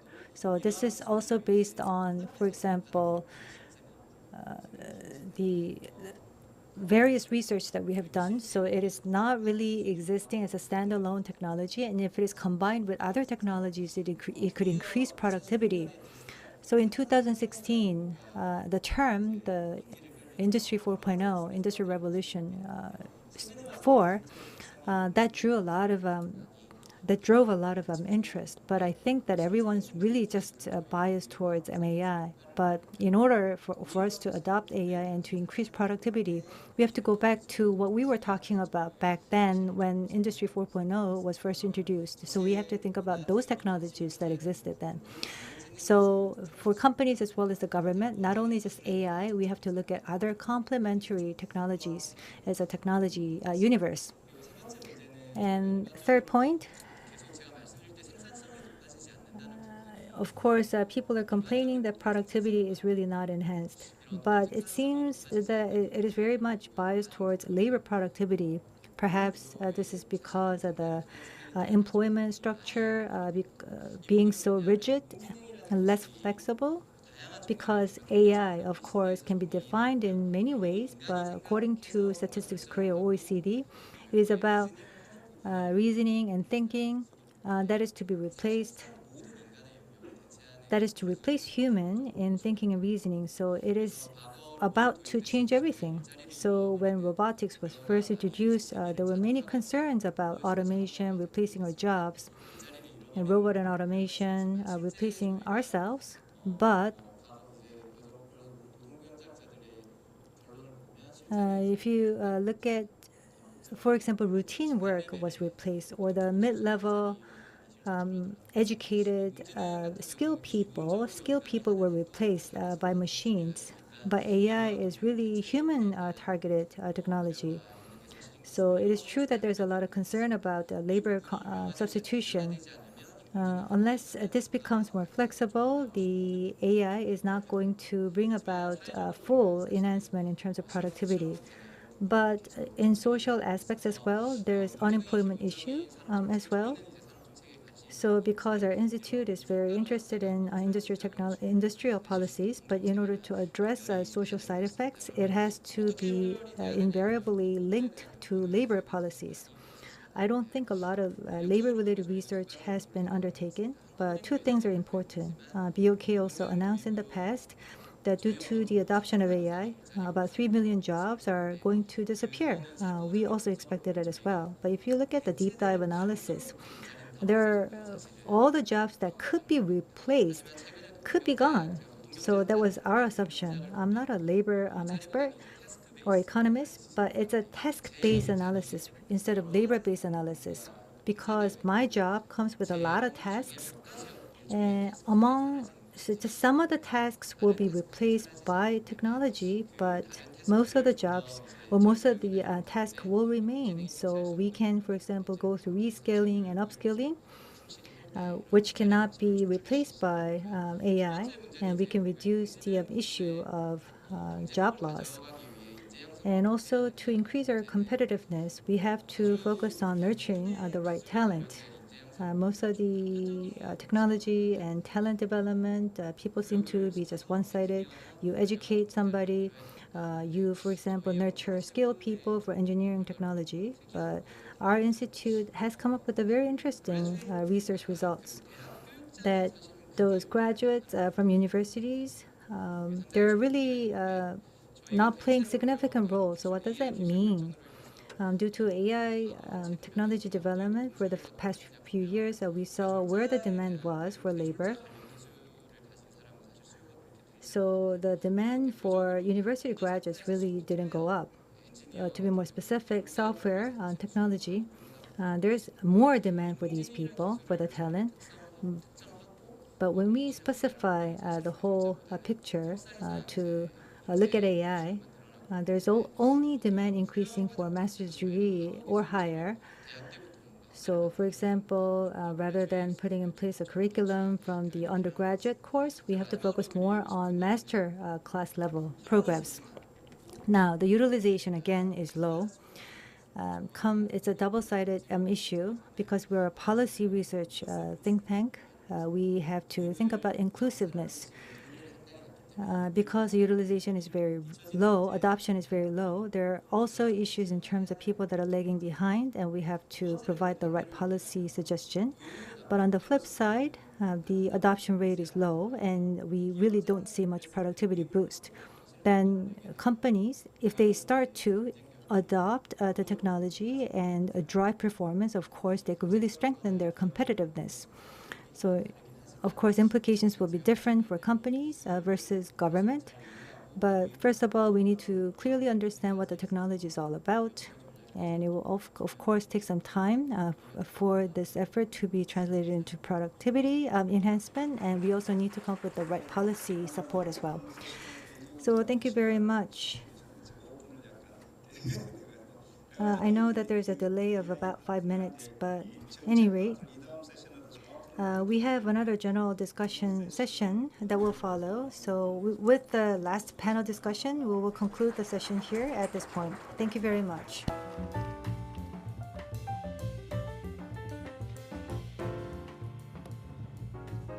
네, 수고 많. Thank you very much. This concludes the KCCI session. Looking at the time, it's 4:45. We really don't have much time left, so we'll have to take a 5-minute short coffee break. You can go to the restrooms, and please be sure to be back in 5 minutes. Thank you very much. 감사하겠습니다. 지금 시각 4시 45. It's 4:45, so we will resume at 4:50, which will be the final general discussion. Thank you very much.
네, 이제 오늘의 마지막 순서 곧 시작하겠습니다. 안쪽으로 얼른 들어오셔서요. 자리 착석을 부탁드리도록 하겠습니다.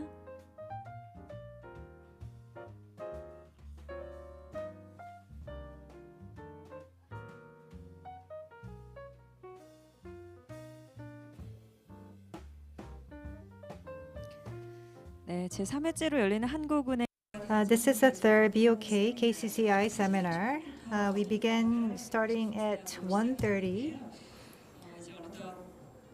Now we're coming to the final leg of the seminar. It's 4:51. We're going to have a general discussion to bring the whole event to a close. So we will begin the final session of the day, which is a general discussion. This will be moderated by visiting Professor Yoo Myung-hee of Seoul National University. And also, we have 4 panelists representing diverse sectors to share their insights. Let me introduce each one of them. We have Ha Jung-woo, who is the president of the Naver AI Lab Research Center. Please come up to the stage. And we have Yoo Min-sang, Autonomous Future Strategy Director. We have Kwon Gu-hoon, who is a Managing Director, Senior Asia Economist of Goldman Sachs. We have Kang Kam-chan, Deputy Minister of the MOTI Industrial Policy. Yes, please come forward and be seated. 네, 오늘의 마지막 종합 토론 시간이고요. So this is a general discussion. The title of the discussion is Industry Strategies in the Era of AI and Supply Chain Transition or Transformation. So, Professor Yu, the floor is yours. This is, of course, the final discussion of the day, and everyone has been really looking forward to this discussion. So please welcome all of our speakers and the moderator with a big round of applause. Hello. So I thank the organizer, KCCI and BOK, for inviting me to this very important event, and especially our offline as well as online viewers, audience. Thank you very much for staying with us until the end of the program. As you may be very well aware, we have many national public holidays that will take place next week. So I think some of you may be ready to go on your vacation, but nonetheless, you're sitting in the audience. So I believe that our experts will really be motivated to share insightful opinions with you. So we're going to have a general discussion here. So anyway, we're living in this super uncertain era. So the key words that are very relevant is global realignment or reshaping of GVCs and the development and advancement of AI. So based on these topics, there are maybe 3 key messages that we can draw. First message is that due to geopolitical uncertainties, of course, such uncertainty will go on and will stay for quite some time. That will lead to blockization, and that will also lead to a lot of implications to our trade, especially to our economy that has been driving based on export. It could become an opportunity as well as a risk. Second factor is that if there's trade in goods decreasing, what is happening to service in goods? Of course, digital-enabled services will pick up more steam, but do we have the right competitiveness to stay in the game for the service industry? We may not. And the last AI session focused on where Korea stands in terms of AI development. Of course, we're a follower. We're trying to catch up very fast, but especially in terms of utilization in AI, we have various reference points. However, the company's AI utilization still remains low. So AI development and AI utilization are the 2 topics that we have to focus on in our discussion to develop new growth drivers. So that's the background for this discussion. We have people from the industries as well as the government, somebody who can provide us with a macro industry point of view, and also AI developer and AI service offering. Of course, this company that we're going to be introducing to you is very global in the market. And so we'll be able to hear diverse views from different people. So again, I believe that very useful comments will be made. Of course, we have to make sure that we finish everything on time, so keep your comments to 7 minutes. And since we didn't have a general Q&A with the audience, we'll also have a Q&A with the audience, the floor, after your comments are delivered. So with that, we will go in the following order. So from the government's point of view, in terms of realignment of GVC and the era of AI, what are the industry policies undertaken by the government? Especially Minister An said that by the end of the year, AI industry policies are going to be announced by the government. Now we have a Deputy Minister, Kang Kam-chan from MOTI, who's responsible for devising such policies. I believe that you probably have some draft ideas. And at Carnegie Mellon, actually, Deputy Minister also learned AI in the past. So I'm sure there's a lot of insight to be drawn from his presentation based on his experience in Carnegie Mellon as well. 반갑습니다. 소개받은 산업부의 산업정책관 강. Yes, this is Kang Kam-chan from MOTI. I'm in charge of industrial policy. So how to link up these two words, I thought very hard about how I should do it. Changes to the trade pattern, fragmentation of the global value chain. I think that is where we should start. Because in order to find the originating cause, we have to really understand the current phenomena very well. We talked about a big change starting in 2013. Globally, there were changes in the global trade in China. 2013 was when President Xi actually took official office. And Manufacturing 2020, the road map was then released 2 years later. Most of the US-based reports say the cause of major changes actually lies in China, they say. China is now almost ranked first across most sectors, but then advanced areas like semiconductor, quantum, and battery, some part of battery are some exceptions. But we don't have many sectors where China is not yet number one. And then military, of course. Now, military and industrial power, I think AI and semiconductor technology are key in those domains. So today's phenomena, there will be those who try to maintain the status quo versus those who want to change by catching up. So I think it will be a war between those types of camps. In the longer term, China's growth today and also the dominance of Chinese manufacturing, I think the WTO and the free trade order actually was very key. Back in 1995 when it was launched, sometime before then, there was the sinking of the Cheonan ship. So starting somewhere around then, we saw the start of major changes. And as it was integrated into the WTO system, well, changes to trade and fragmentation of the supply chain actually are synonymous with the retreat of global free trade due to the hegemony between the US and China. Now, the issue of interdependency in trade is something that we have to think about. Usually, we look at the bright side, but this bio-dependency is being weaponized. So if a country controls its exports, then the counterpart will then not be able to import certain inputs. This will be a cause of great uncertainty and instability in its supply chain. To lower the dependency in trade, well, this was what they thought about hard to mitigate and lower risk.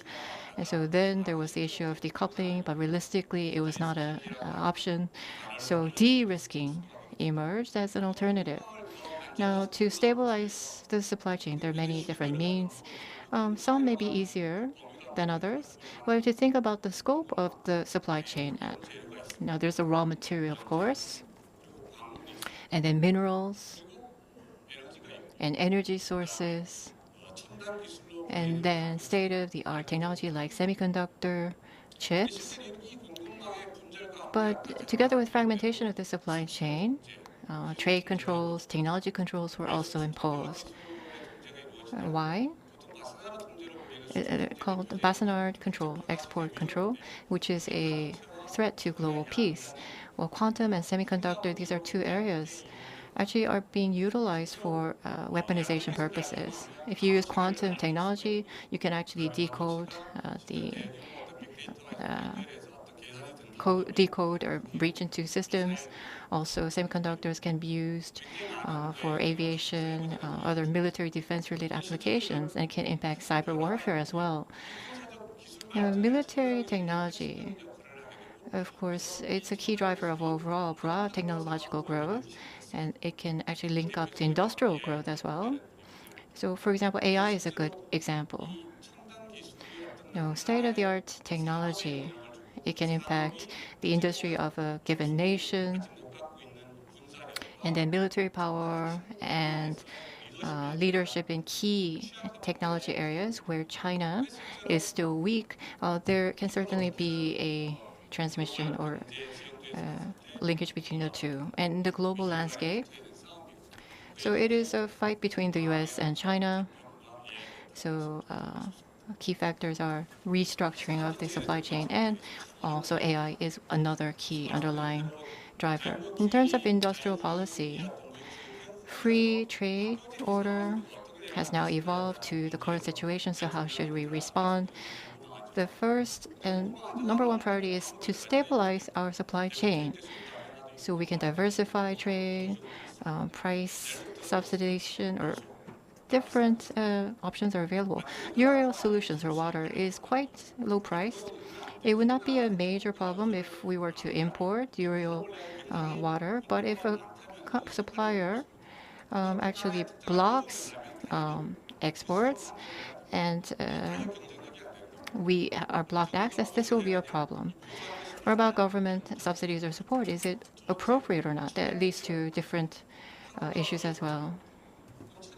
Now, natural graphite, also, we're trying to find synthetic graphite to lower dependency on sole sources. And energy, likewise, natural gas imports are not widely available, and so rising prices led to higher utility prices. So another reason why nuclear energy is drawing more power is because of these types of factors. So there can be different types of policies, a policy mix that we are looking at to stabilize the supply chain as our first priority. So for items where we are very vulnerable, we are doing impact analysis to come up with the most appropriate, optimal means. Second, we have to promote investment as well. Local production of the inputs is the safest, surest sourcing method. Now, we can't do that for everything, so we have to find where we are most vulnerable that may be subject to technology controls by other countries. State-of-the-art technology areas, for example, well, different countries are, of course, promoting it through the CHIPS Act in the US. And so likewise, we have to find those types of solutions as well for batteries, semiconductors, to promote investments, which are very important. To promote investments, we're looking at improving regulations. Also, traditionally, the electrical grid or water supply, the location, we have to look at all of those factors to support investment. Now, state-of-the-art technology, the countries who have those assets will continue to maintain competitive edge. So technology, it impacts not only industry, but national stability. Also, it is linked with military issues as well. You have to have that kind of technological sovereignty or leadership. Now, AI, of course, is a representative technology with endless potential, and it will become big. And if we can apply this in Korean industry, it can help resolve issues in terms of carbon mitigation, help resolve labor shortage from decreasing population, for example. So we need to look at those types of policies to promote actual industry use of AI. So I've gone on for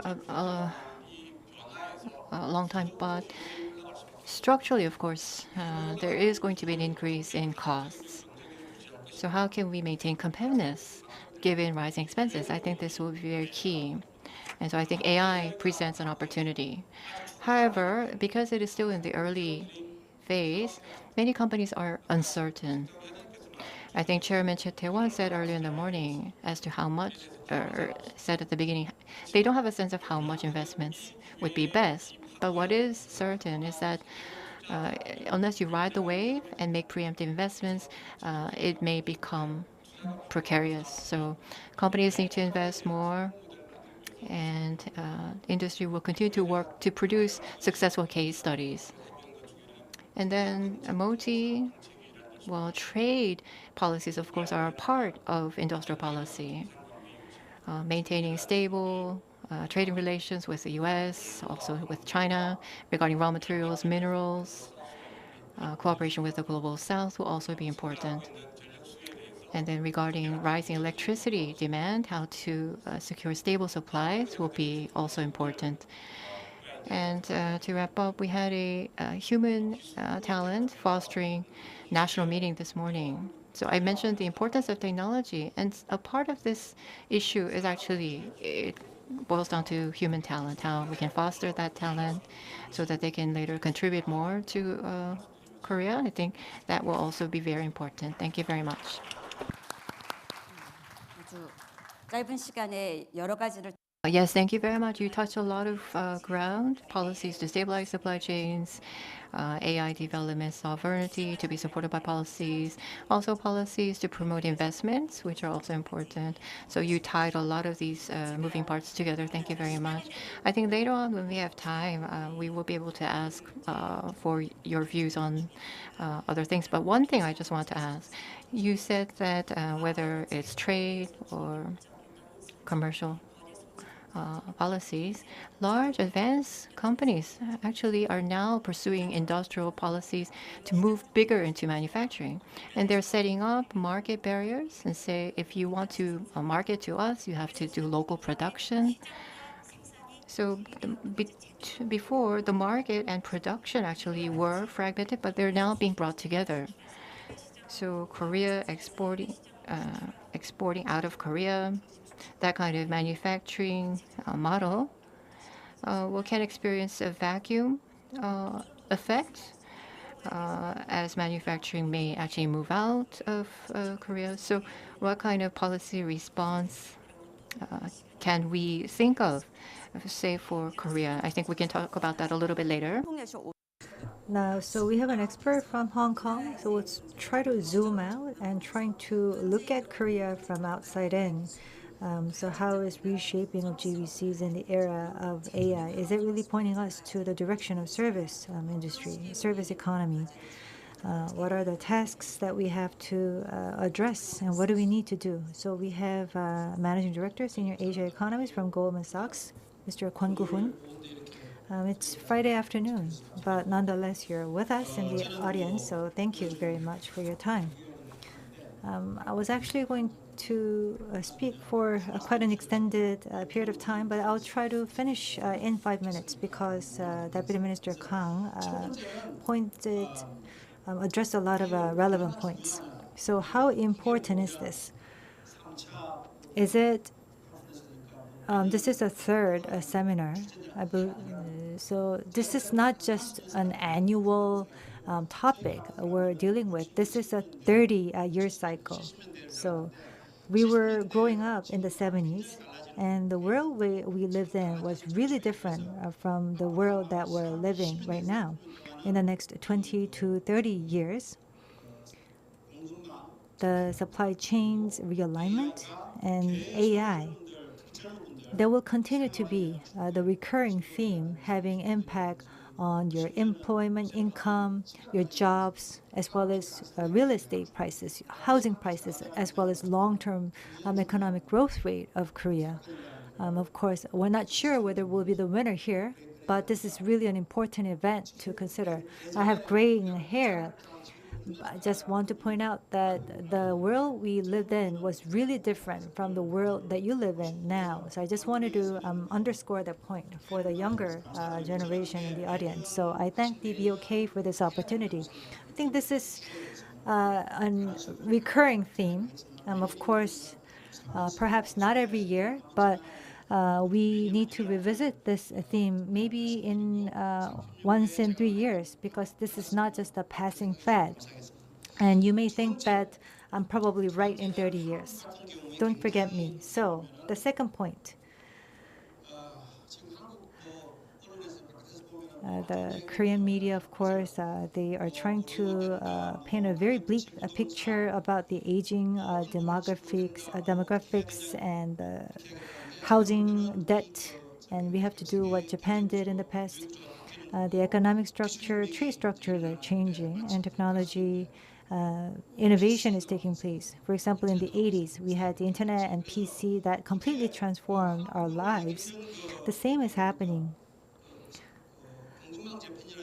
in the GVC, realignment, and the advancement of AI.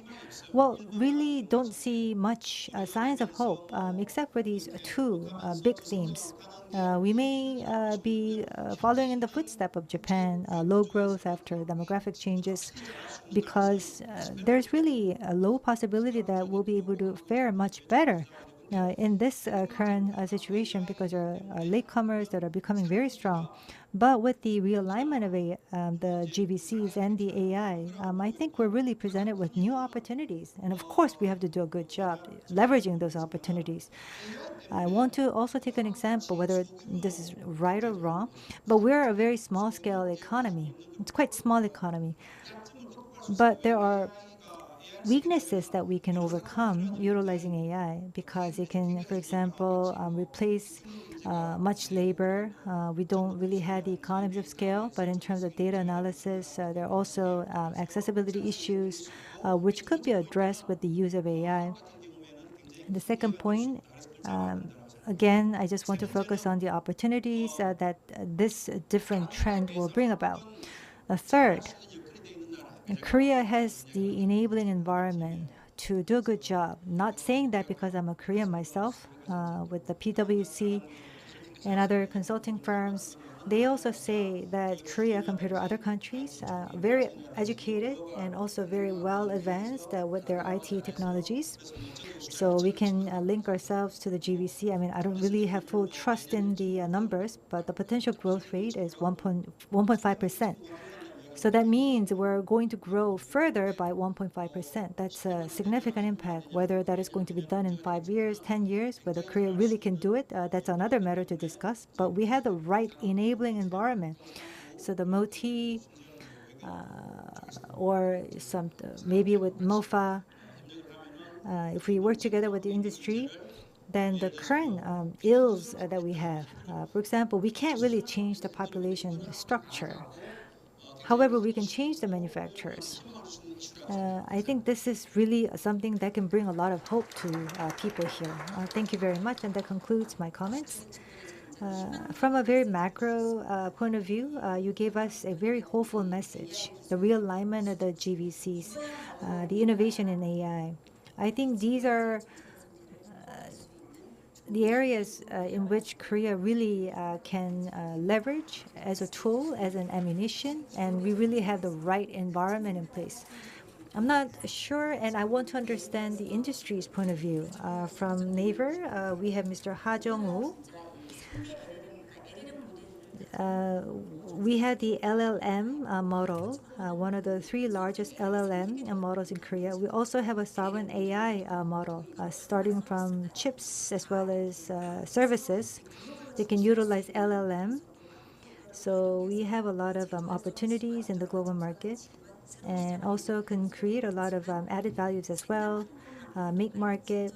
But this is probably one area where we're really not seeing much progress being made due to the linkage back to the manufacturing. So that was addressed in the previous session. So in terms of AI development model and utilization, both of the work are currently undertaken by Naver AI. So I want to ask our representative from Naver to speak. 제일 마지막에 할 줄 알았는데 갑자기 너무. Oh, I actually thought I would be the last of the speakers, so you caught me by surprise. But let me just introduce myself. At Naver Cloud, I do AI governance, industrial, global AI, ecosystem-related work. Now, AI expansion, why is it slow? Let's look at that briefly. ChatGPT has been out for less than 2 years now. The speed of technological development in terms of dissemination across society or the economy, the two do not line up. Now, anything that people do, the people's behavior has to change, institutions have to change, the investment processes, decision making also are involved. So it's hard to keep up in terms of the pace. So there is a difference in speed. So to question why this less than 2-year-old technology is not as widespread as it should be, I think this is a premature question. In terms of cost or ROI, there are some challenges that have to be overcome. I'll mention that later when we talk about the supply chain. AI, semiconductor technology can help drive cost savings, for example, but I'll talk about that later. I think the organizers invited me because probably because of sovereign AI, which was mentioned by Professor Che. It's not about excluding other countries. Social, political, historical, cultural, unique characteristics, of course, all vary. It is accumulating the form of data for different countries. So global big techs, they have created very smart AI, but they don't have a high level of understanding for all of the values of different nations, especially for education or other public sector applications. For the U.S., for example, marijuana in some states is legal, also guns. So in that context, they may provide a positive answer, but then it would be a big problem if it did that in Korea. So the values of the different characteristics have to be well understood for each other context. So for manufacturing or business or R&D, so high performance AI would be appropriate, but for education, public sector like military defense, it has to really be a good fit with the nation, which is why we have to have competitive sovereign AI. That was my starting point, and that's already happening. France, Germany, Italy, India, Japan, Philippines, and Taiwan. They also use open source model Llama, of course, but so for GPT-4, there are some legal constraints barring use. But at the same time, they also are securing competitiveness of their own homegrown sovereign AI, because there's the issue of being tied and being subordinated to other countries' AI. Now, there's what's called the foundation model. This foundation model AI, they want to, of course, adopt it to as many sectors as possible to drive margins. So AI, including sovereign AI itself, will likely become commoditized, so it will be hard to drive a lot of margins. But the problem is, if you don't have that foundation, it's a big vacuum in the middle of the total value chain, so you can become subordinate to other countries' technology. But as long as you have the model, cloud, AI, data center, the underlying factors, those will be the sources of margins, cloud usage fees or export margins. And then once it is applied in industry, and there's an innovative application, then that will be the source of major profits, which can be used to fund and drive growth. But sovereign AI, again, is very key. You don't have to stop just by having something that is well suited to the local conditions, but AI, semiconductor, cloud, data, the entire stack, you have to accumulate experience and knowledge across the entire spectrum. And so we're doing quite well, although there's a technology gap. If the US is 100, China is 60, we're just at 30 or 40. But we have our own cloud, we have our own foundries, we can create our own AI data centers. So we're doing quite well, have been acquiring technology quite quickly, have accumulated industrial application experience as well. So should it stop there, just within Korea? Actually, apart from some advanced countries, China and Southeast Asian countries, of course, want sovereign AI as well because of the issue of being subordinated, because of their cultural uniqueness. but they cannot make the entire stack, which is why they have to seek out and find a reliable partner. So sovereign AI, you don't export it as is the entire model, but how to make the model, how to run the data center, joint investments, joint operations in terms of running the system.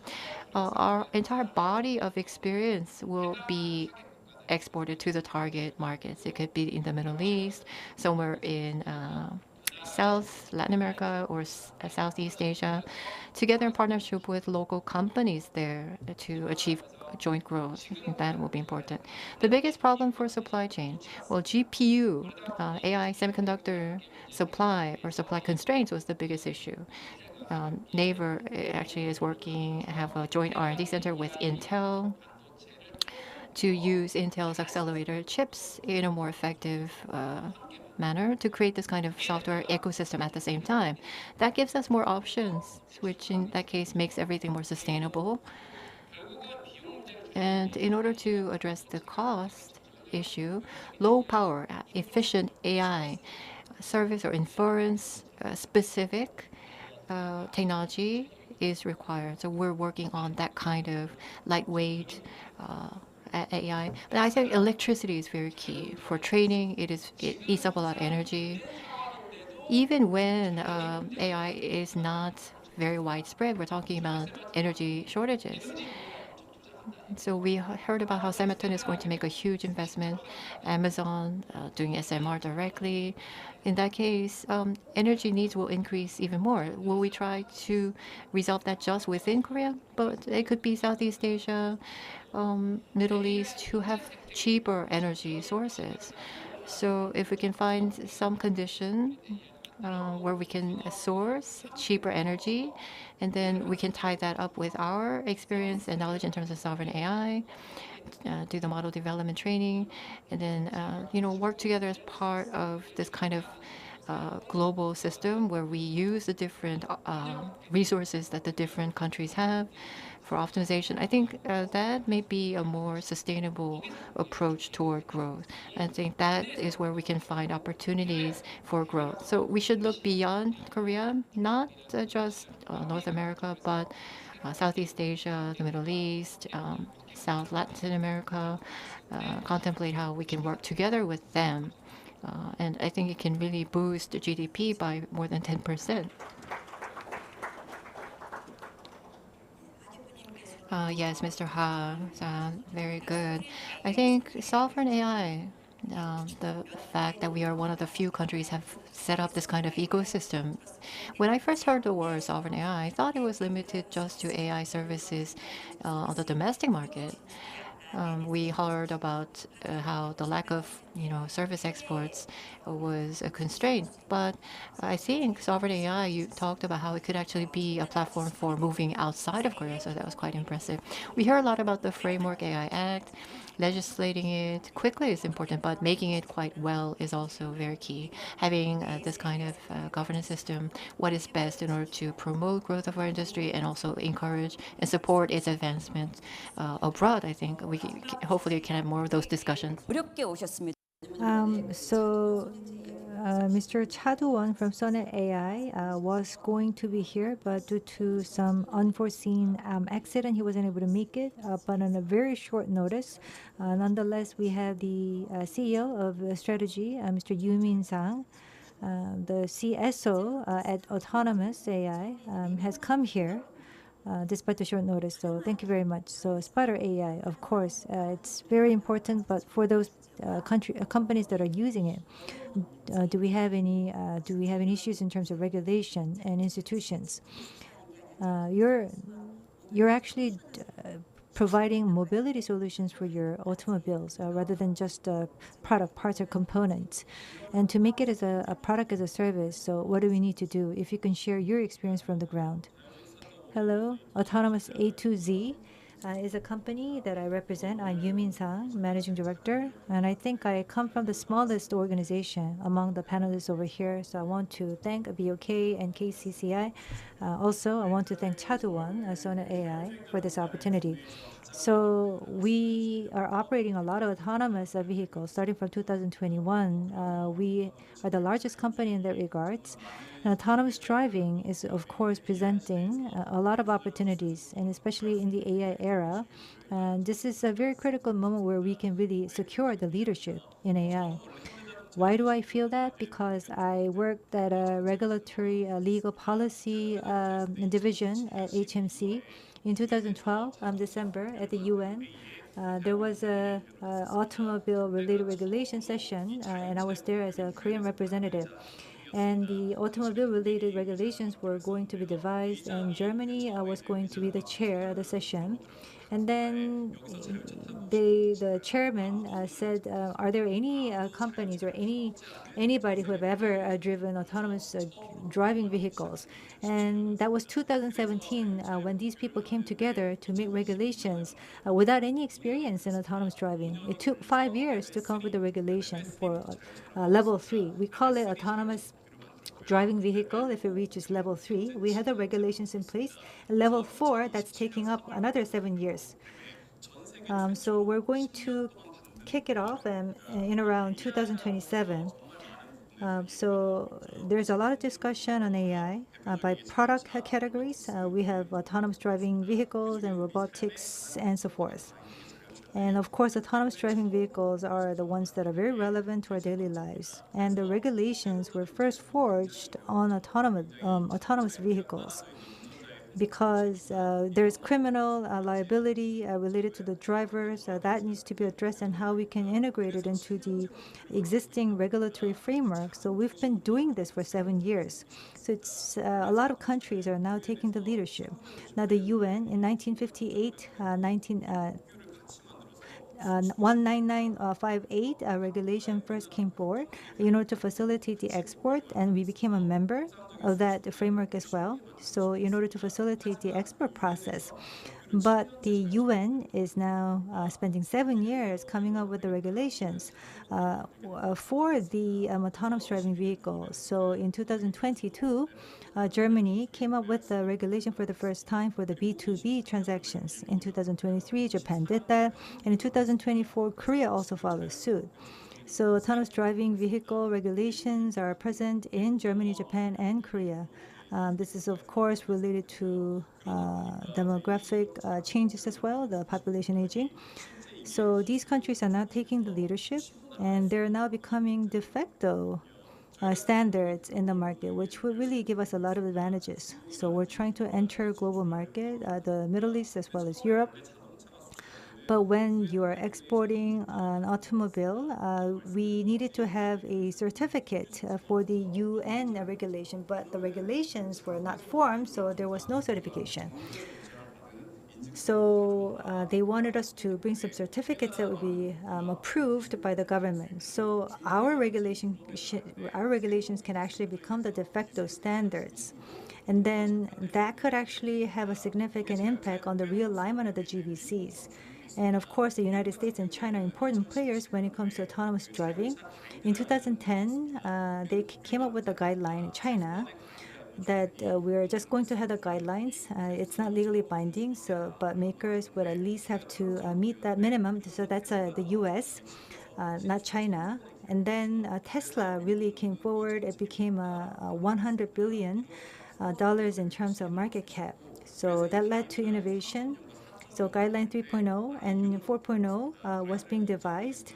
So in guideline 2.0, that was a guideline for the autonomous driving vehicles. But in 3.0 and 4.0, the title was actually changed to say that this is about a U.S. leadership. They're just making sure that this domestic regulations can become the de facto standards.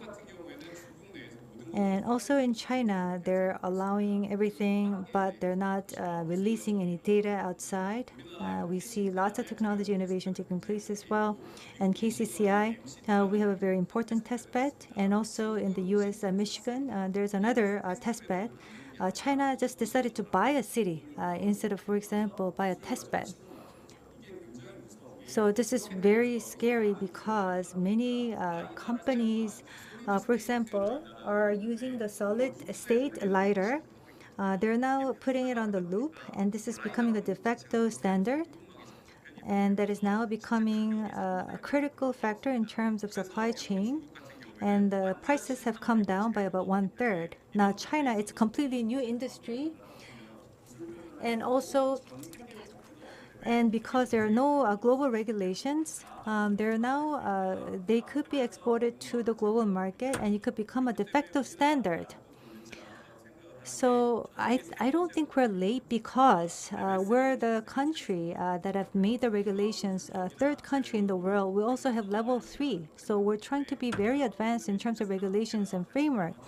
And as long as we can collaborate together with the industry, because we have the framework, now we can come up with the right products. And if we do have the right industry ecosystem, the standard in and of itself could become the de facto standard. It could also give us a lot of leadership in the AI era.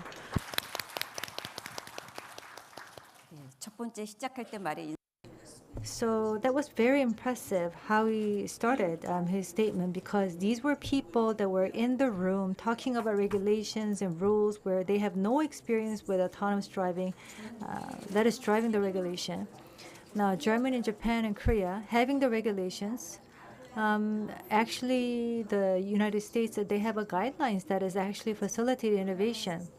So having the regulations really may not have translated into big benefits, but it's more important to have the guidelines to be very much aligned to the realities of the industry.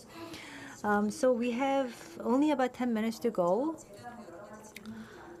I've already presented a lot of questions.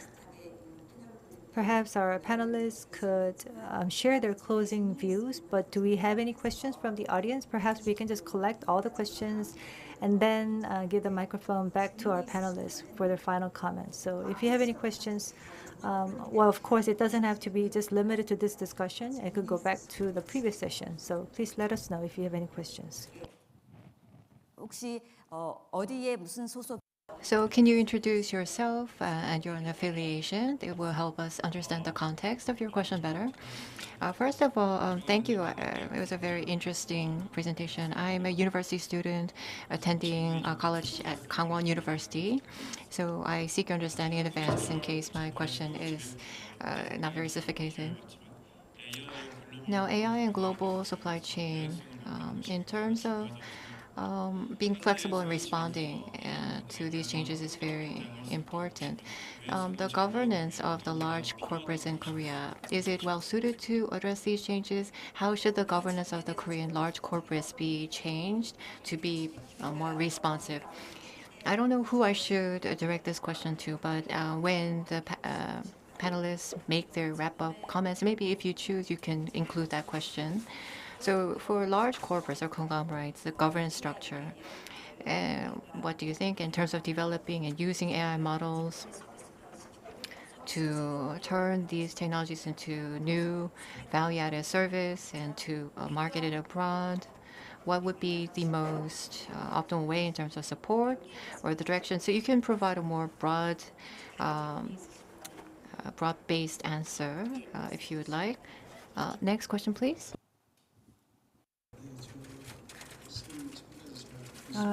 Thank you for sharing your thoughts. I'm Cho Tae-young from the BOK. You mentioned that there's a lot of repercussions and implications from AI on the overall economy, and you put a very positive spin on it. And I was very happy to hear that.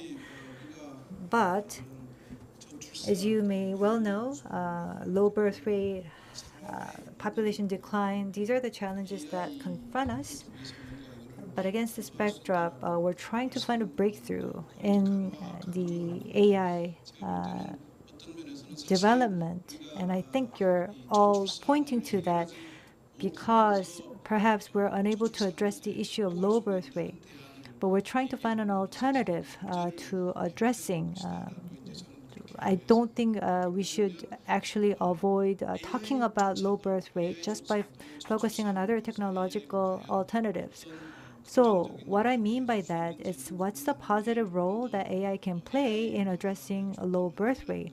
I think that would be the right role that can be asked of AI. Of course, also when the computer first came forward, I really didn't directly translate it into productivity data right away. That will be the same for AI. AI may not directly translate immediately into productivity. So one of the challenges that we really have to tackle is low birth rate. My personal thought. So AI has to contribute to addressing low birth rate, other policies as well. They all have to move in the right direction so that AI can really become a productivity driver. We can't just put this issue on the back burner, or we're trying to find another alternative, maybe by doing something else to address this indirectly. I think that's a wrong way to go forward. So if you could share your views on the comment. So at any rate, the gist of the question is that AI technology innovation, true, is bringing a lot of opportunities, but unless we address these social issues of demographic aging and low birth rate, we'll not be able to improve our overall productivity, and we could probably leverage AI to address this issue. Perhaps Mr. Kwon can answer that question. So including the questions that were presented, perhaps we will go in the same order as before. So 1 minute and 30 seconds for each panelist for their closing remarks. 기업하기 좋은 어떤 환경. So a good overall supportive environment. How can we do that? From the question about the Korean corporate governance structure, I think I can tie the two together. So technological innovation and AI innovation triggered a lot of global competition. Now, if we do not change our thinking paradigm, I think the Korean economy and industry can actually face a severe crisis.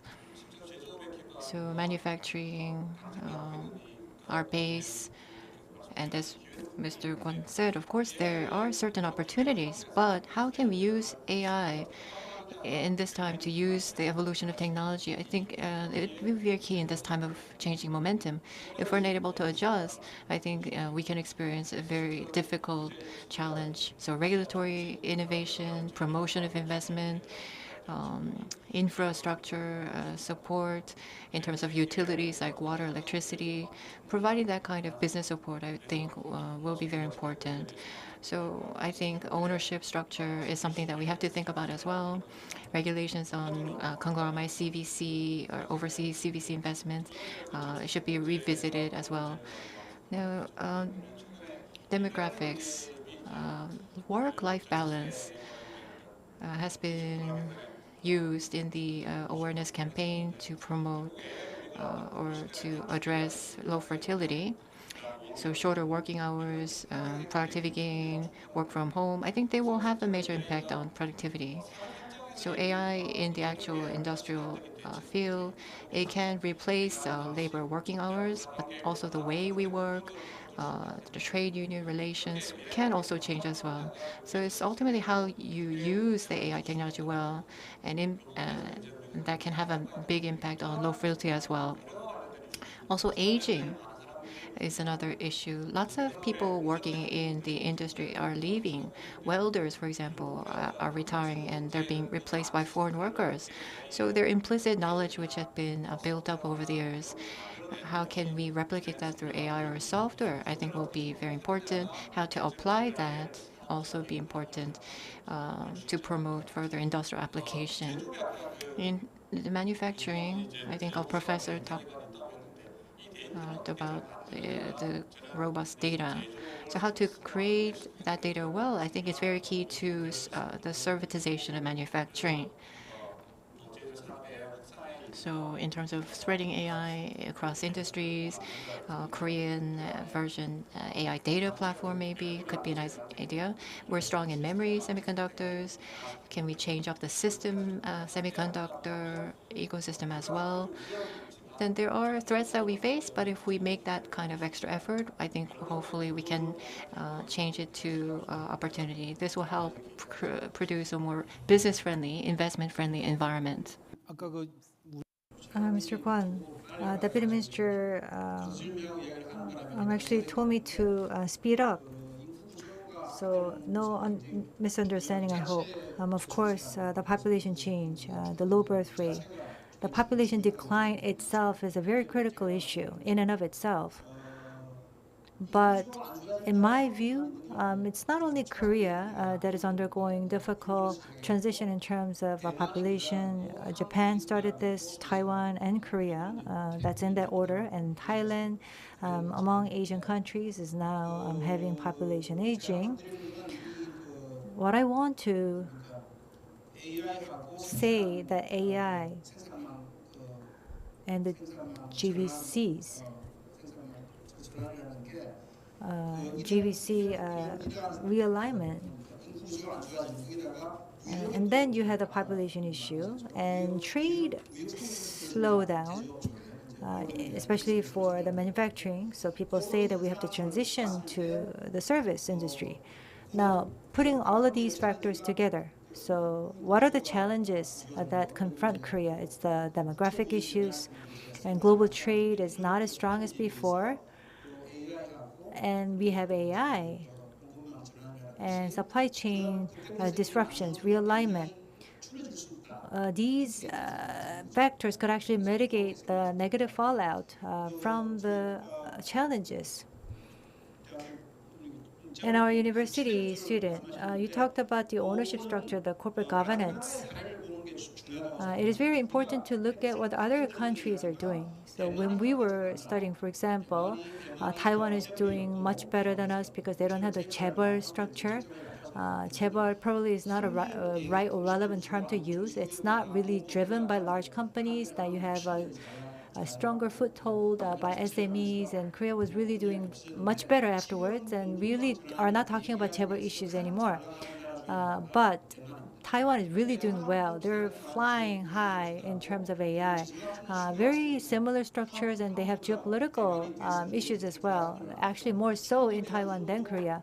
And also in terms of China dependency, that was actually higher in Taiwan in the last 6 months to 12 months. However, the export from Taiwan to China, actually the U.S. became the largest trading partner for Taiwan. The speed at which that's growing, that's amazing.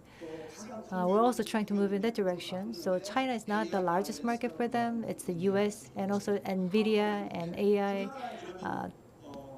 technology. Of course, they're important. So what about their industrial structures and corporate governance? So you can actually find an answer there. You're still young.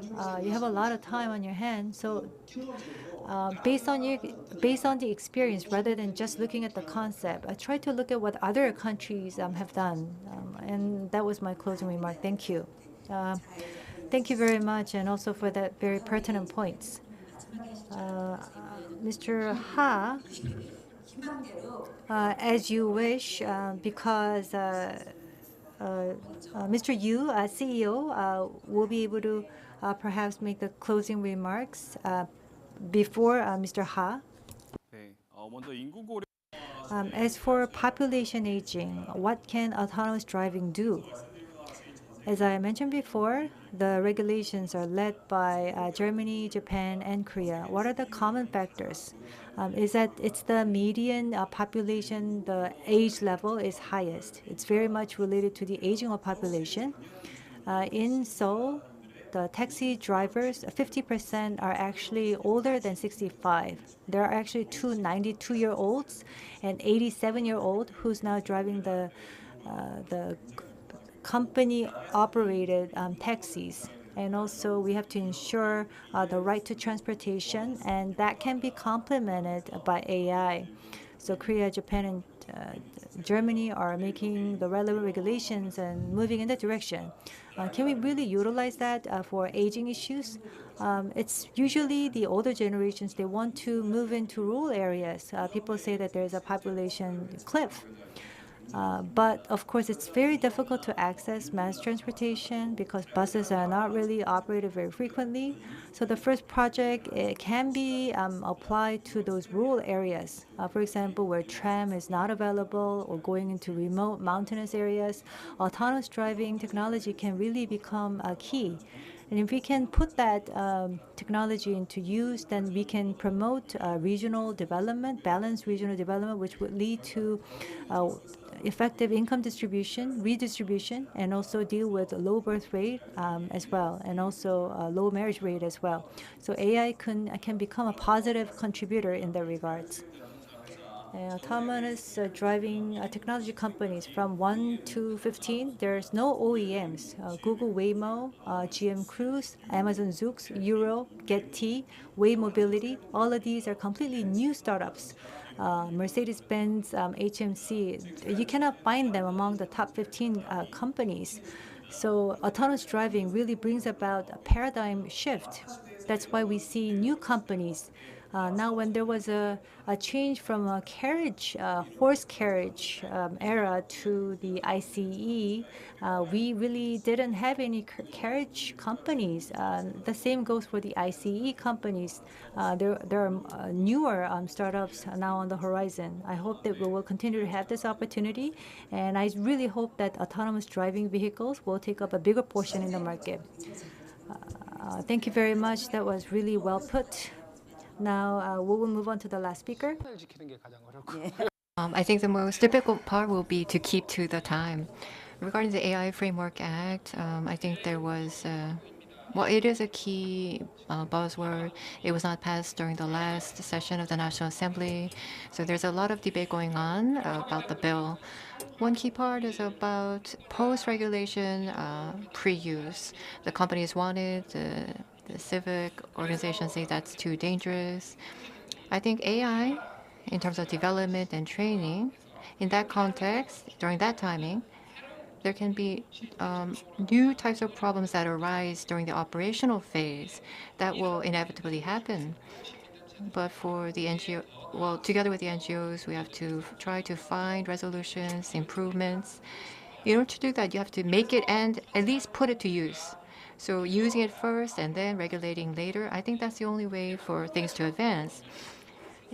But if we do everything at once, that can be risky, which is why I keep mentioning the need for a sandbox exercise, a very assertive sandbox, together with NGOs, companies that develop and use AI. We should look and try to find solutions to problems that can arise during the course of operations. And once we accumulate the data and knowledge and we're convinced that it's safe for dissemination, then we can go. I think this kind of sandbox approach is best.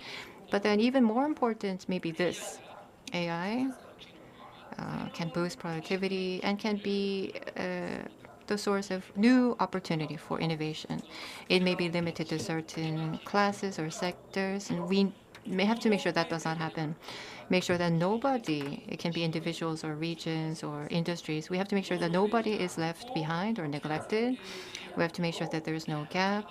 So we have to disseminate across a wide range of sectors, make sure that there's no regional or age discrepancy to make AI available to everybody, and train so that everybody has access and can use AI. I think that should be the basic philosophy for the AI Framework Act.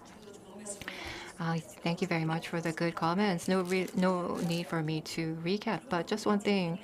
The global reshaping of the GVC changes to the trade regime can be a risk, but also we can look to AI innovation as a solution. Also, in terms of addressing low birth or aging, well, AI can present opportunities in trying to find solutions to those issues as well. We have to spread AI very evenly so that the benefits can be enjoyed by everyone. So that should be one emphasis. And you talked about the mega sandbox approach. together, working together, the government policymakers, academia, the industry side users through close communication to build up that kind of collective wisdom, I think was advised. Thank you very much. And I would also like to thank everyone on that note for staying with us until the end. Thank you very much. I'd like to express my thanks to all 5 discussants and the moderator. 네, 모든 So this brings us to the end of our official program. So we learned from our speakers their experiences and their case examples. I'm sure you found them very useful. Be sure to take all of your belongings as you leave the room, and you could also please be sure to return your translation receivers to the entrance.